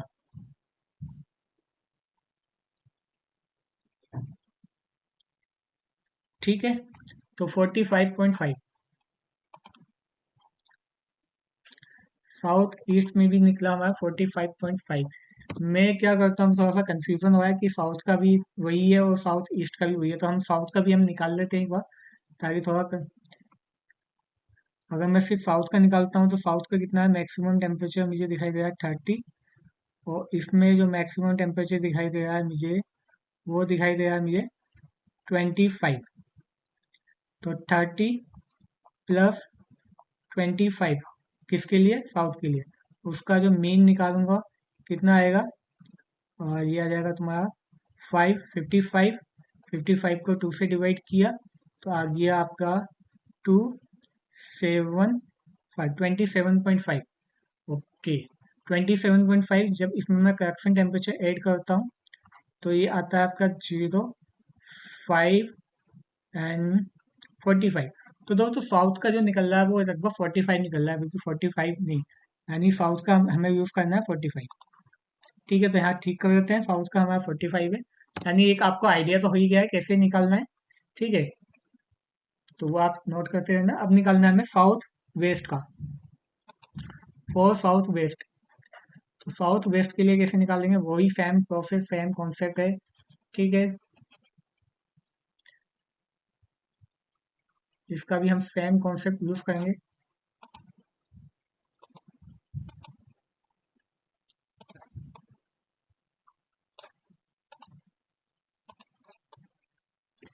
ठीक है, अब निकालना है मुझे कौन से साउथ वेस्ट का।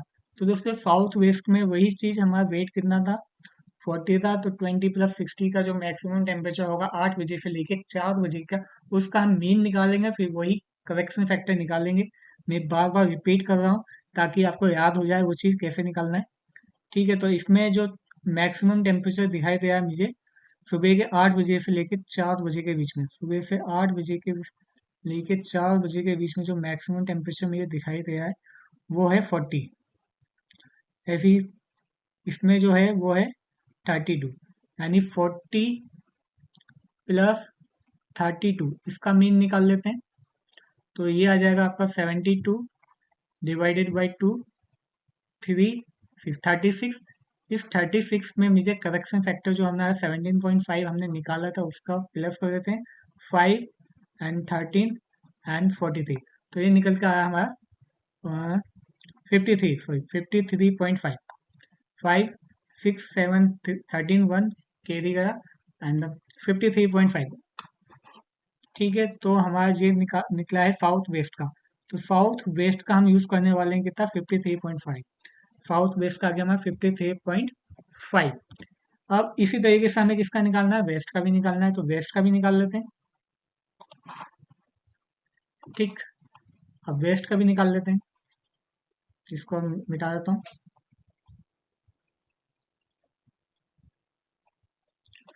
फॉर वेस्ट डायरेक्शन के लिए हमें इसमें देखना है, वेस्ट लोकेशन में वेट कितना था हमारा वॉल का, 40 हम अप्रोक्सीमेट लेके चले थे। वेट तो 40 है नहीं, 20 प्लस 60 का मीन निकालोगे, उसका मीन जो निकलेगा वो हमारा आएगा, तो मैक्सिमम टेम्परेचर इसमें वही सेम प्रोसेस फॉलो करना है। ठीक है, तो वेस्ट डायरेक्शन के लिए भी जो मैक्सिमम टेम्परेचर है वो कितना है, 40 दिखाई दे रहा है, और इसमें दिखाई दे रहा है 26।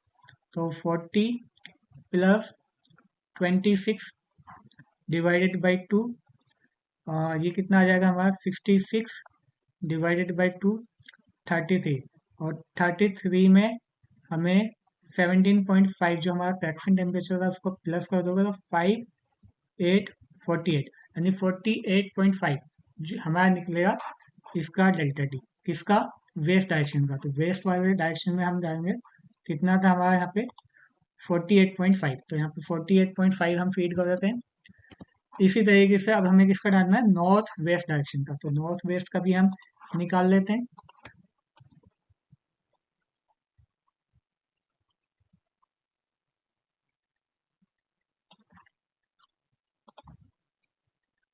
तो नॉर्थ वेस्ट में भी वही 20 और 60 का मीन लेना है मुझे। इसमें जो मैक्सिमम दिखाई दे रहा है वो है 40, और 60 वाले में जो मैक्सिमम टेम्परेचर दिखाई दे रहा है वो है हमारा 30। तो 40 और 30 का प्लस करता हूँ मैं, डिवाइडेड बाई 2, मीन निकालना है। तो 40 प्लस 30 हो गया 70, 70 का हाफ होता है 35, तो आ जाएगा आपका 35। 35 प्लस करेक्शन फैक्टर हमारा था 17.5, इसको मैं प्लस कर देता हूँ, तो 5 12 एंड 42, कितना आ गया 52, सॉरी 52.5। तो कितना आ गया हमारा इसका टेम्परेचर, इक्विवेलेंट टेम्परेचर और करेक्शन फैक्टर को मैंने ऐड किया था 52.5, आ गया हमारा नॉर्थ वेस्ट डायरेक्शन का। तो मैं नॉर्थ वेस्ट डायरेक्शन का भी निकाल देता हूँ, जो कि हमारा कितना निकला है 52.5, 52.5। तो जितनी भी वॉल थी हमने वॉल क्या सबका हमने क्या निकाल चुके हैं, डेल्टा टी निकाल चुके हैं। इसी तरीके से जो छत है, छत का भी हम, रूफ का भी हम क्या निकालते हैं, डेल्टा टी निकाल लेते हैं। तो वो हम कैसे निकालेंगे वो भी हम इसका डाटा बुक से वैल्यू फाइंड आउट करते हैं। ठीक है, तो सीधा में चलते हैं। अगर मुझे सिर्फ रूफ का निकालना है, रूफ सपोज कीजिए अगर वो एक्सपोज टू सन, सीधा सन से एक्सपोज हो रही है, उसका वेट कितना था, तो वेट इसमें भी हमें क्या पता होना चाहिए, वेट हमें पता होना चाहिए। ठीक है, तो वेट हम कहाँ से निकालें, जहाँ से हमने यू निकाला था वहां से हमें इसका वेट पता होना चाहिए। तो वेट कितना था इसका, 70 था। ठीक है, 4 इंची का 47 था, 6 इंची का 70 है, तो वेट हमने कितना यूज करना है यहाँ पे, 70। तो 17 के अकॉर्डिंग हमें क्या अब देखो 70 तो यहाँ पे है नहीं, तो यहाँ पे हम 70 कैसे लेकर आए? ठीक है, 60 प्लस 80 कितना होता है? 140। 140 का मीन अगर मैं निकालता हूँ तो निकलता है 70। तो यानी कि इसमें भी वही 8 बजे से लेके 4 बजे के बीच में जो भी मैक्सिमम टेम्परेचर उसका मीन निकाल लेता हूँ, फिर उसमें जो करेक्शन फैक्टर था वही हमें इसमें ऐड करना है और उसको प्लस कर देना है। तो वही कॉन्सेप्ट इसमें भी फॉलो करना है। तो यहाँ पे जो मैक्सिमम टेम्परेचर दिखाई दे रहा है वो है 35। ठीक। और इसके अंदर जो मैक्सिमम टेम्परेचर है वो कितना है? 32। सपोज करके चलते हैं, 35 प्लस 32 उसका हाफ करेंगे तो कितना आएगा? अगर 67 डिवाइडेड बाई 2, इससे डिवाइड किया 335 एंड 33.5 आ गया। इसमें करेक्शन फैक्टर कितना था? 17.5। इसको मैं प्लस कर देता हूँ तो 0 कैरी गया। ये आपका हो गया 11, 1 आ गया, आ गया आपका 5, 50, 51। तो जो हमारा यहाँ पे टेम्परेचर निकला डेल्टा वन वो कितना निकला? इसमें 51 निकला। तो 51 को मैं यहाँ पे इसमें फीड कर दूंगा। ठीक है, तो इस तरीके से हम इसका जो हमारा सोलर हीट गेन थोड़ा वॉल एंड रूफ है उसका हम यू फैक्टर और डेल्टा टी को हम फाइंड आउट कर सकते हैं। अब अकॉर्डिंग टू डायरेक्शन जो भी हमारी वॉल है रूफ है उसका जो भी एरिया है उस डाटा को हमें यहाँ पे फीड करते चलना है और उसका फिर हमारा हीट यहाँ पे ऑटोमेटिक कैलकुलेट हो जाएगा। तो चलिए अब निकालते हैं कैसे हम इसके जो हमारे वॉल है या रूफ है उसका कैसे हम कैसे उसका एरिया हम निकाल सकते हैं अपने डायग्राम के यूज। तो दोस्तों हम अपने सोलर हीट गेन थोड़ा वॉल एंड रूफ का यू फैक्टर और डेल्टा टी हम निकाल चुके हैं। अब उसमें कैसे हम अपने E20 एक्सेल शीट में हम अकॉर्डिंग टू अपनी डायरेक्शन जहाँ पे हमें वॉल या रूफ दिया हुआ है उसका कैसे हम एरिया निकालते हैं अपने ड्राइंग से। आइए अब उसको समझते हैं। तो चलते हैं अपनी ऑटोगेट ड्राइंग पे। तो यहाँ पे हम बेडरूम वन का अपने स्पेस का बेडरूम वन दिया हुआ उसका हम हीट नोट कैलकुलेट कर रहे हैं। तो इसके अंदर जो वॉल हम कंसिडर कर रहे हैं, एक हमारी ये साउथ डायरेक्शन में जो वॉल दे रखी है इसका हमें एरिया निकालना है, और एक हमारी ये ईस्ट डायरेक्शन में जो वॉल दे रखी है इसका हमें एरिया निकालना है। तो पहले तो हम इसका डायमेंशन निकाल लेते हैं। तो डायमेंशन कितना है इसका? पहले डायमेंशन चेक कर लेते हैं। तो दोस्तों इसका जो डायमेंशन ये दिखाई दे रहा है इसका है 15 फीट, यानी 15 फीट इसकी लेंथ है। और हाइट हम कितने लेके चल रहे थे? इसका 12, यानी 15/12। 15/12। तो इसका जो वॉल का जो टोटल एरिया है वो कितना है? 180 स्क्वायर फीट है। लेकिन इसके अंदर जो हम गिलास है या विंडो है इसके एरिया को हम माइनस करेंगे। तो इसका जो हमने एरिया निकाला था वो कितना था? 7/3 21 हमने यहाँ पे निकाल चुके हैं पहले ही। इसका एरिया कितना था?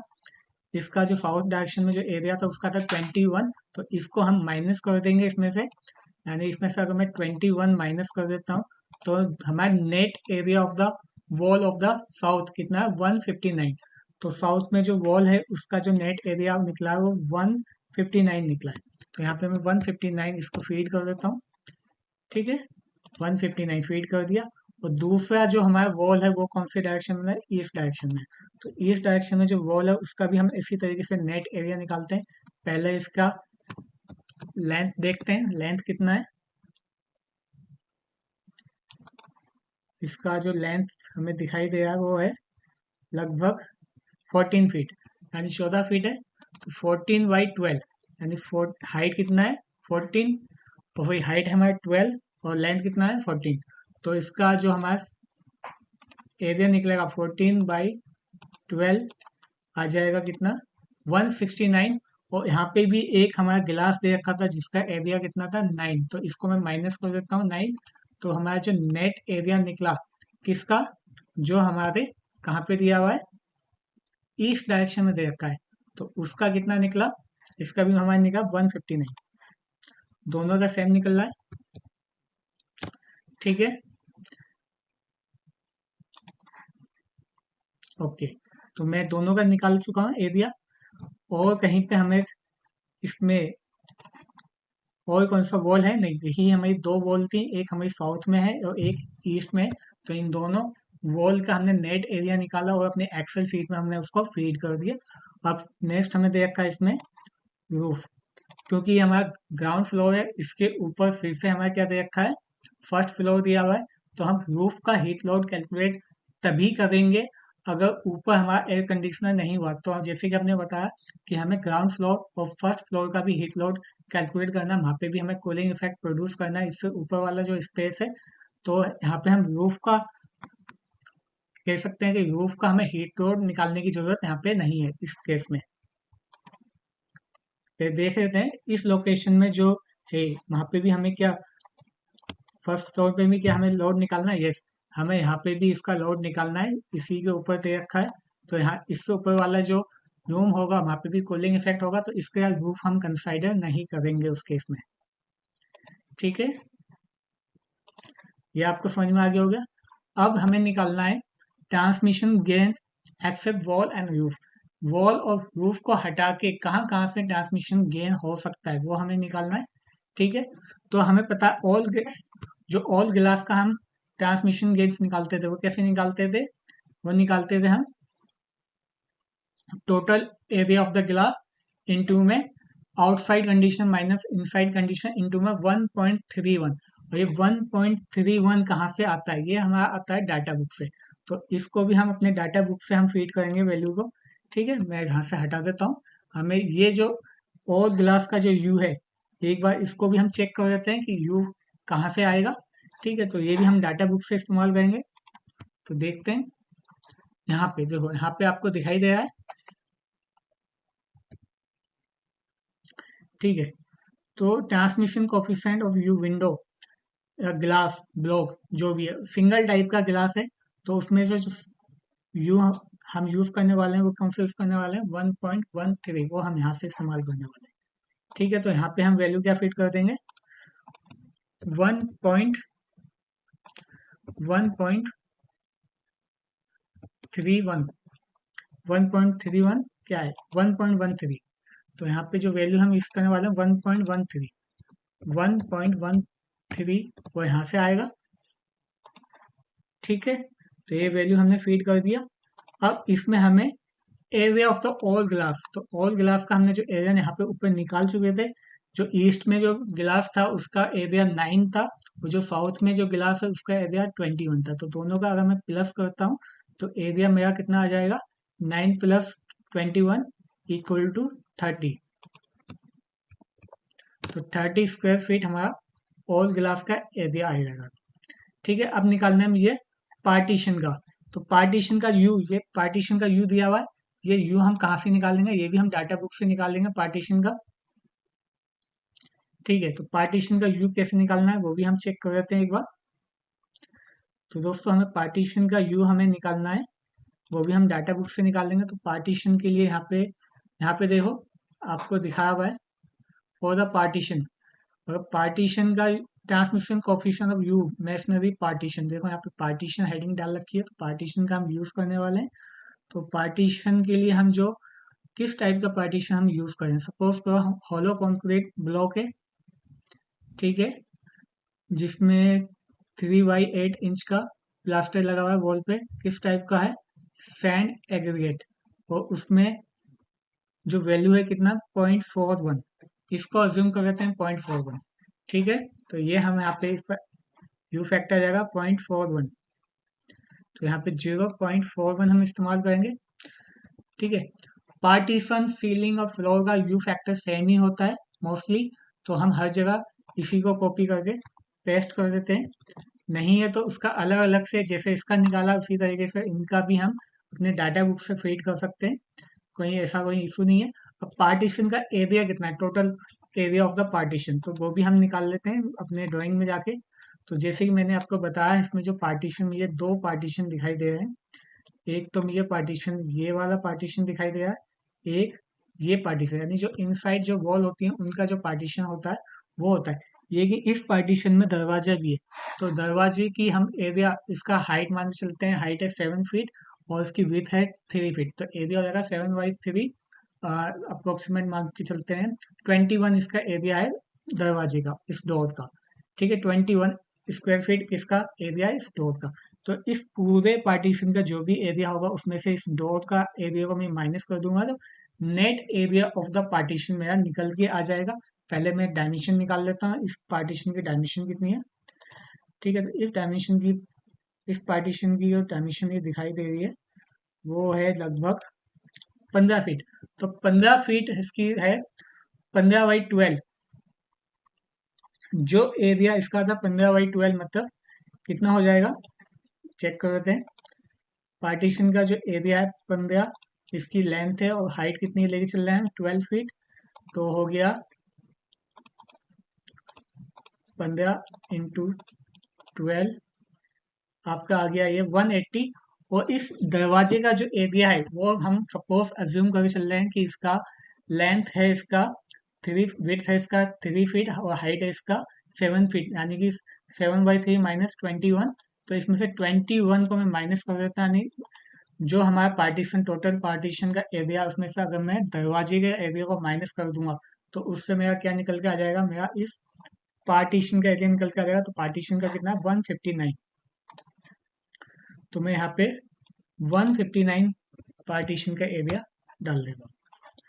और पार्टीशन का भी हम तभी हम यूज करना है जब हमें यहाँ, क्योंकि हमें यहाँ पे कूलिंग इफेक्ट नहीं प्रोड्यूस करना है, तो इसलिए हम इस पार्टीशन को कंसिडर करेंगे।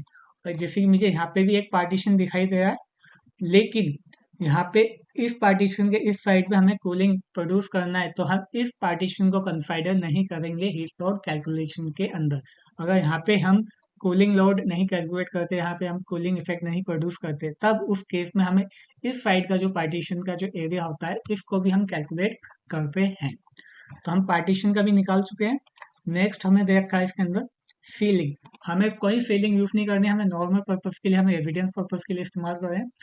क्योंकि ये ग्राउंड फ्लोर है, तो ग्राउंड फ्लोर का जो नीचे का वो फ्लोर होता है वो ऑलरेडी इंसुलेटेड होता है, तो वहाँ पे भी हम हीट लोड कैलकुलेट नहीं करते हैं, तो इसका भी हमें हीट लोड कैलकुलेट करने की जरूरत नहीं है।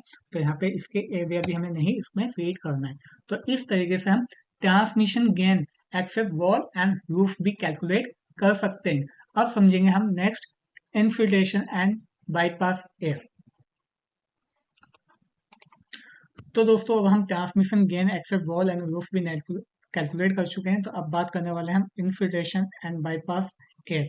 तो इन्फिल्ट्रेशन और आउटसाइड एयर निकालने से पहले हम इसका CFM वेंटिलेशन को भी कैलकुलेट कर लेते हैं। तो CFM पर पर्सन कितना है, और सपोज कीजिए जो हमारा स्पेस है, जो हमारा क्या दिया रखा है, ये हमारा बेडरूम 1 दिया रखा है। यहाँ पे जो मैक्सिमम लोग स्टे करने वाले हैं वो होने वाले हैं 4, ठीक है, 4 या 5, जो भी आपके हिसाब से जितने भी मैक्सिमम लोग होंगे। तो हम बेडरूम 1 में सपोज करते हैं कि 4 मैक्सिमम पर्सन होंगे जो स्टे करने वाले हैं। तो यहाँ पे हमें क्या करना है, नंबर ऑफ पर्सन यहाँ पे 4 एंटर कर देना है।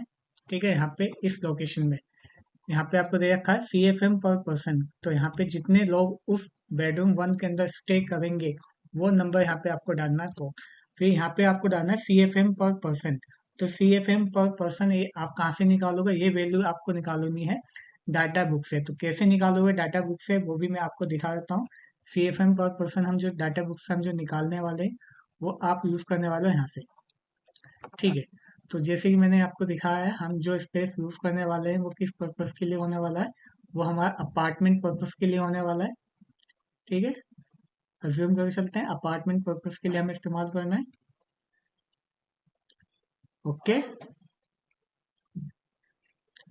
तो अपार्टमेंट पर्पस के लिए हम यूज करने वाले हैं। ठीक है, स्मोकिंग समटाइम हो सकता है, नहीं भी हो सकता, तो रिकमेंडेड CFM जो हम यूज करने वाले हैं, CFM पर पर्सन, तो देखो मिनिमम हम 25 यूज कर सकते हैं, रिकमेंडेड हमें दिया हुआ है 30, तो 30, यानी 30 जो हमें यहाँ पे दिया हुआ है, ये CFM पर पर्सन अपने एक्सेल शीट में फीड कर देंगे। कहाँ फीड करनी है, ये हमें करनी है यहाँ पे, यहाँ लिखा हुआ है ये CFM पर पर्सन। तो यहाँ पे हमें ये डाटा को फीड कर देना है 30। यहाँ पे कितने लोग उस स्पेस में होंगे वो यहाँ पे आपको डाल देना है। फिर नीचे सी के क्या दिया रखा है आपको, CFM पर स्क्वायर फीट दिया हुआ है। तो ये भी आपको कहाँ से मिलेगा, ये भी आपको डाटा बुक से मिलेगा। 0.33 जो दिया हुआ है ये कहाँ से मिलेगा, तो देखो यहाँ पे आपको इसी के सामने आपको रिकमेंडेड CFM यहाँ पे ऊपर लिखा हुआ भी है, CFM पर square feet of the floor कितना है, 0.33। तो ये वैल्यू भी आपको एक्सेल सीट में फीड कर देनी है। कहाँ फीड करनी है? ये आपको इस जगह पे 0.33 यहाँ पे फीड कर देनी है। एयर चेंज पर आवर यहाँ पे हम 1 इस्तेमाल करते हैं, ठीक है। ये आपका फिक्स होता है, जनरली हम 1 ही यूज करते हैं कि एयर चेंज पर आवर, यानी कि हमें हर 1 घंटे में एयर चेंज करना है इसके अंदर, है। तो यहाँ पे ये डाटा आपको फीड कर देना है। ये डाटा फीड करने के बाद ही आप आओगे यहाँ पे। फिर आना है आपको कहाँ पे? Infiltration and bypass air. तो यहाँ पे इनफिल्ट्रेशन आपका फॉर्मूला होता है CFM into delta T. Delta T जो यूज करते हैं इसके अंदर वो होता है आउटसाइड कंडीशन का जो डीबीटी होता है उसमें से इनसाइड कंडीशन का जो डीबीटी उसमें से माइनस कर दोगे तो ऑटोमेटिक यहाँ पे आपको कैलकुलेट आ जाता है 35, और इसको मल्टीप्लाई करते हैं 1.03 से, ठीक है। 1.03 से मल्टीप्लाई करते हैं। तो यहाँ पे CFM ये निकाला कैसे मैंने? तो दोस्तों यहाँ पे CFM कैसे निकालेंगे? आपको पहले उस स्पेस में आपको दो चीजें आपको पता होनी चाहिए। जब भी अगर हमें ये CFM निकालना है ये वाला, तो इसके लिए हमें क्या क्या चीजों किस किस डाटा की जरूरत पड़ेगी? एक तो हमें कि वहाँ पे डोर है वहां से कितना इन्फिल्ट्रेशन होगा, और जो विंडो है वहां से कितना इन्फिल्ट्रेशन होगा, ये आपको निकालना होगा। तो डोर से जो भी निकालोगे उसको क्या करना है, उसके एरिया को उसके 1 से मल्टीप्लाई करना है। जो भी हमारी विंडो है उसके एरिया को 0.4 से मल्टीप्लाई करना है। फिर इन दोनों को प्लस कर देना है। इन दोनों का जो भी आएगा वैल्यू उसको प्लस करना है। तो हमारा जो डोर था वहाँ पे उस रूम में एक ही डोर लगा हुआ है, जैसे कि यहाँ पे मैं आपको दिखा दूं, हमारा एक ही डोर लगा हुआ है। इसका एरिया कितना था? 7/3। तो 7/3 का जो एरिया होगा वो कितना हो जाएगा? 21। तो 21 को अगर 1 से मल्टीप्लाई किया तो कितना आ गया? 21। और यहाँ पे जो हमारी विंडो है, विंडो का जो एरिया निकला था वो निकला था, एक का 21, दूसरे का निकला था 9। तो 21 प्लस 9 हो गया 30। इस 30 को मल्टीप्लाई करना है मुझे 0.4 से, तो इसकी जो वैल्यू आ गई वो आ गई 120, मतलब 12। तो मैं 21 प्लस 12 को प्लस करके जो भी मेरा CFM आएगा, तो ये कितना आ जाएगा? ये 21 प्लस 12 किया तो 33 CFM, ठीक है। I hope you get it my point. कैसे हम CFM निकालेंगे? यहाँ का इन्फिल्ट्रेशन वाला CFM। जो भी आपका दरवाजा है या जो भी आपके विंडो है उन सब का एरिया को निकालो, ठीक है। डोर है तो उसको 1 से मल्टीप्लाई कर देना, और विंडो है तो उसको 0.4 से मल्टीप्लाई कर देना है। फिर उन दोनों को प्लस करके जो भी आपका टोटल निकलेगा वो आपका CFM कहलाएगा, इन्फिल्ट्रेशन वाला। तो यहाँ पे मेरा निकला 33 CFM। तो इस 33 CFM को मुझे पुट कर देना है यहाँ पे। तो यहाँ पे मैं इसको पुट कर देता हूँ 33 CFM, ठीक है। आई होप आपको समझ में आ गया होगा कि ये कैसे निकालना है। आपको क्या करना है इन्फिल्ट्रेशन CFM निकालने के लिए? जो भी आपका एरिया ऑफ द डोर है उसको 1 से मल्टीप्लाई कर देना उस स्पेस का। जो भी आपकी विंडो है उसके एरिया को 0.4 से मल्टीप्लाई कर देना है। फिर उन दोनों को प्लस कर देना है। जो भी टोटल निकलेगा वो इन्फिल्ट्रेशन की CFM वैल्यू वो आपको यहाँ पे पुटअप करनी है। तो जैसे ही आप पुटअप कर दोगे तो ये आपका यहाँ पे इसका ऑटोमेटिक हीट कैलकुलेट होके आ जाएगा। ऐसे आउटसाइड में आपको कुछ नहीं करना है, बस कि ये वैल्यू जो यहाँ पे थी वही यहाँ पे आपको पुटअप कर देनी है। और यहाँ पे आउटसाइड एयर में हम जो मैक्सिमम CFM निकाला था यहाँ पे, इस इन CFM में से CFM पर पर्सन या CFM पर स्क्वायर फीट या एयर चेंज पर CFM, इनमें से जो भी मैक्सिमम वैल्यू होगी, जैसे 120 मैक्सिमम वैल्यू है तो 120 ऑटोमेटिक वो यहाँ पे सेलेक्ट कर देगा, और 1.08 से इसको मल्टीप्लाई कर दोगे तो यहाँ पे इसका आउटसाइड एयर का CFM भी निकल के आ जाएगा। तो इस तरीके से हम इन्फिल्ट्रेशन एंड बाईपास एयर भी कैलकुलेट कर सकते हैं अपने E20 एक्सेल सीट में। अब हम सीखेंगे कैसे हम इंटरनल हीट को कैलकुलेट करते हैं अपने E20 एक्सेल सीट में। तो दोस्तों हम इन्फिल्ट्रेशन एंड बाईपास एयर निकाल चुके हैं। अब हमारा नेक्स्ट जो हमें निकालना है वो है हमारा इंटरनल हीट। तो इंटरनल हीट निकालने के लिए हमें क्या क्या चीजें निकालनी है? एक तो पीपल जो लोग हैं उनकी वजह से कितना हीट डेवलप होगा, लाइटनिंग की वजह से कितना हीट डेवलप होगा, या इक्विपमेंट है उनकी वजह से कितना हमारा हीट डेवलप होगा उस स्पेस में, वो चीज़ हमें निकालनी है। तो जैसे कि मैंने वहाँ पे सेलेक्ट किया था कि जो हमारा स्पेस है, स्पेस में का मैक्सिमम जो लोग स्टे करने वाले हैं वो होने वाले हैं 4। तो यहाँ पे 4 ऑटोमेटिक टाइप हो जाएगा। और यहाँ पे आता है हमारा सेंसिबल हीट गेन पर पर्सन। तो जो सेंसिबल हीट गेन पर पर्सन होता है, ये वैल्यू हम कहाँ से निकालेंगे? ये वैल्यू हम निकालेंगे डाटा बुक से। डाटा बुक से कौन सी टेबल दे रखी होगी? यहाँ पे आपको हीट गेन फ्रॉम पीपल यहाँ पे लिखा हुआ है। यहाँ से आपको मिलेगा हमारा सेंसिबल हीट गेन पर पर्सन। तो हम जो यूज करने वाले हैं वो हमारा होने वाला है किसके लिए? अपार्टमेंट पर्पस के लिए। ठीक है, तो अपार्टमेंट पर्पस के लिए जो मैं हमारा सूटेबल जो कंडीशन है, टेम्परेचर वो कितना है? 75 डिग्री फ़ारेनहाइट है। तो 75 डिग्री फ़ारेनहाइट के अंदर जो सेंसिबल हीट है अपार्टमेंट वाला, तो उसके अंदर जो ये वैल्यू लाइज करती है, वो वैल्यू लाइज कर दी है 245। तो सेंसिबल हीट गेन पर पर्सन जो है वो 245 BTU पर आवर हम यूज करेंगे अपनी एक्सेल शीट में। तो ये वैल्यू हम फीड कर देते हैं 245। तो यहाँ पे हमें क्या करना है? 245 को हमें फीड कर देना है। फिर इसके बाद हमें लाइटनिंग का हीट कैसे निकालते हैं?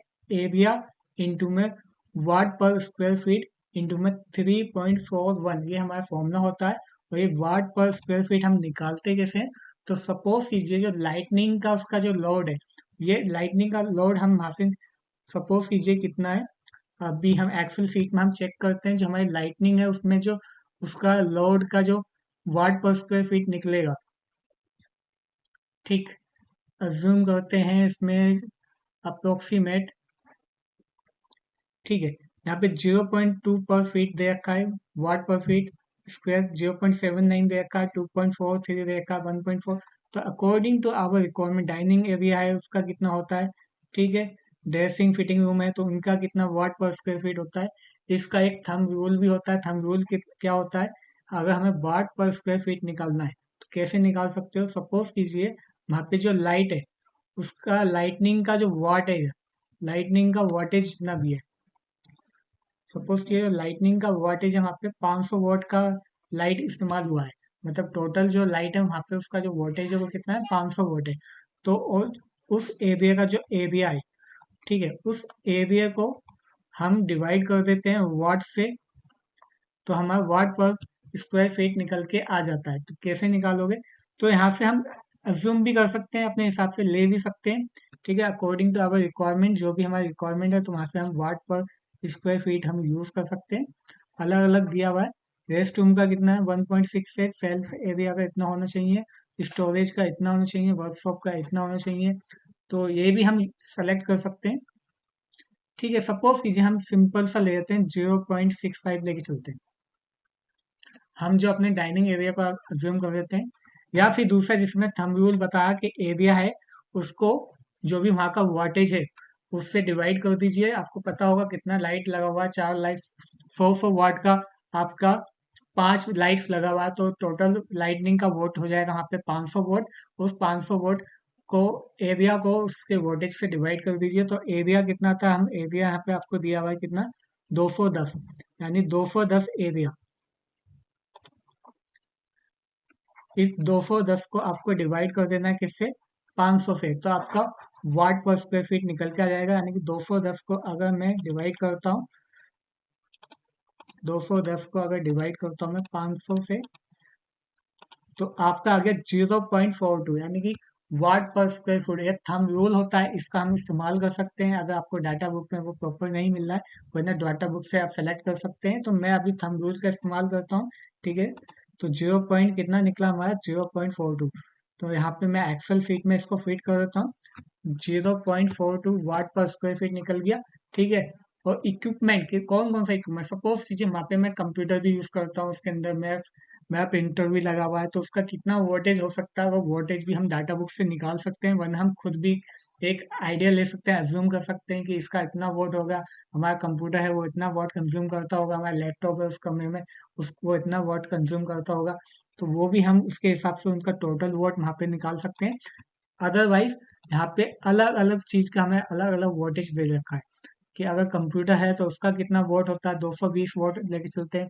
अगर हम उसमें मॉनिटर लगा है तो उसके कितना वोट लेते हैं, 220 इसका ले चलते हैं, तो 220 और 220, तो सपोज कीजिए हम ज़्यादातर कंप्यूटर और मॉनिटर ही इस्तेमाल करने वाले हैं हमारे बेडरूम वन के अंदर। तो यहाँ पे जो वोल्टेज आ जाएगा वो आ जाएगा आपका 440, यानी 440 वोट हम यहाँ पे इस्तेमाल करने वाले हैं। तो यहाँ पे वोल्टेज आपका आ जाएगा यहाँ पे 440। ठीक है, जो भी इक्विपमेंट है कुछ भी 440 यहाँ पे हम फीड कर देते हैं। तो इस तरीके से आप इंटरनल हीट भी निकाल सकते हैं। इसके बाद जो नेक्स्ट आपको देखा, room latent heat. Room latent heat में क्या करना है, सिर्फ आपको आपका लेटेंट हीट गेन पर पर्सन उसको वैल्यू को फीड कर देना है, वो ऑटोमेटिक टोटल हीट निकाल देगा आपका हमारा E20 एक्सेल शीट। तो ये आपका जो वैल्यू 205 है, ये आप कहाँ से निकालेंगे, ये भी आपको यहाँ निकालना है डाटा बुक से। जैसे हमने सेंसिबल हीट निकाला था उसी तरीके से आपको लेटेंट हीट भी निकालना है। तो देखो यहाँ से हमने जैसे सेंसिबल हीट लिया था, इसी के बराबर में क्या लिखा हुआ है, लेटेंट हीट पर पर्सन भी दिया हुआ है। तो वो कितना है, वो है हमारा 205, यानी 205। तो यहाँ पे हम 205 को हम फीड कर देंगे। ठीक है, 205।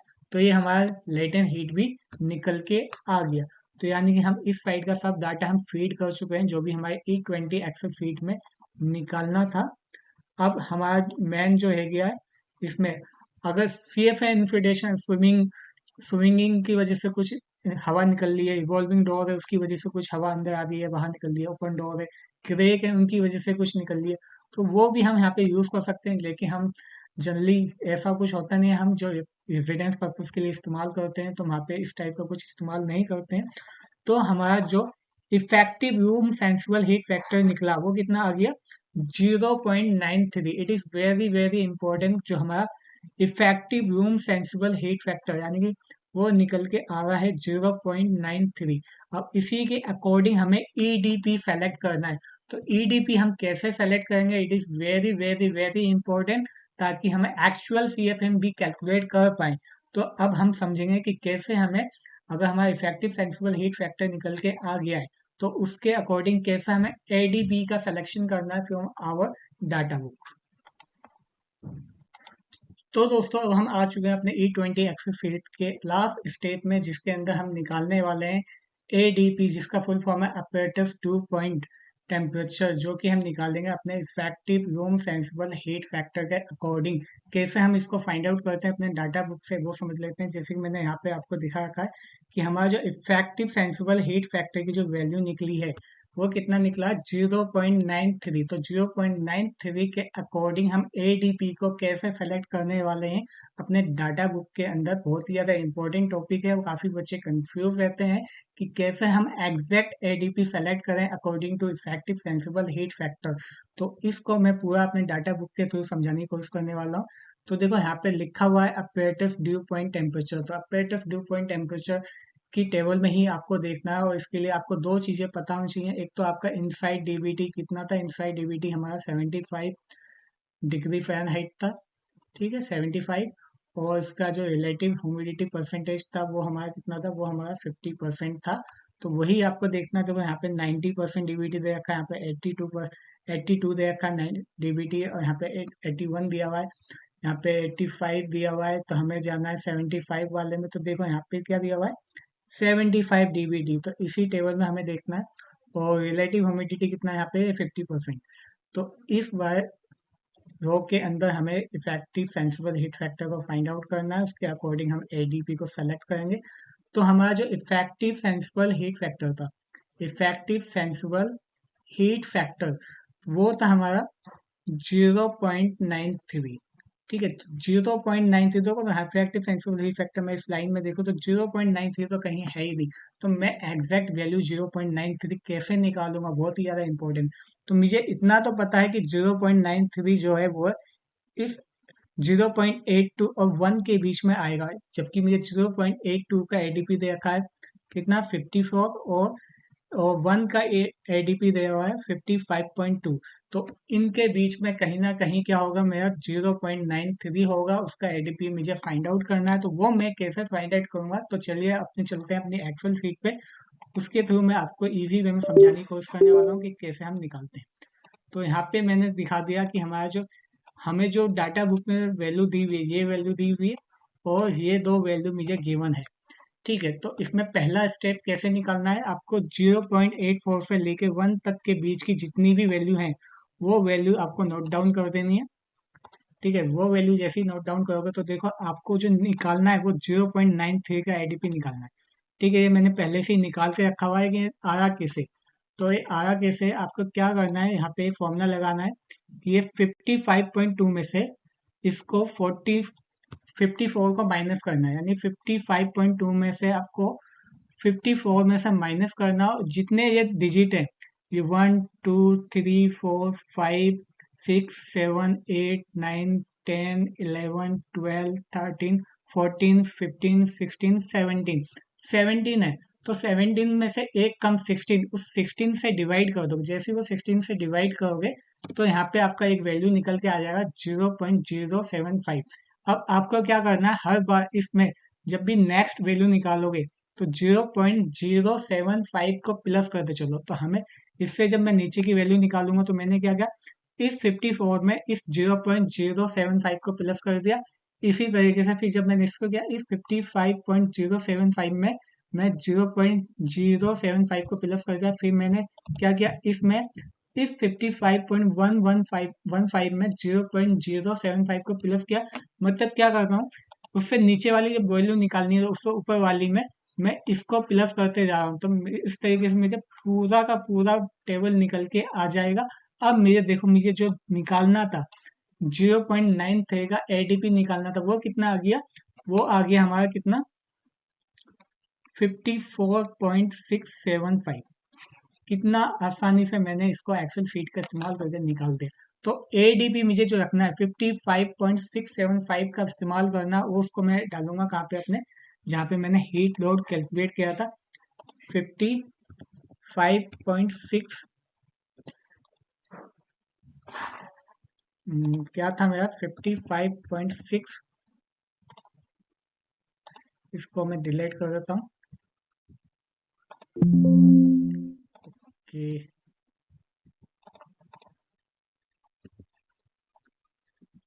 ठीक है। यहाँ पे मुझे डालना है जो मैंने अपना इफेक्टिव सेंसिबल एडीपी जो निकाला, 64.675, 64.6, यानी 54.675, 54.675, 54, 50, 54.675, ये मैं यहाँ पे डाल दूंगा।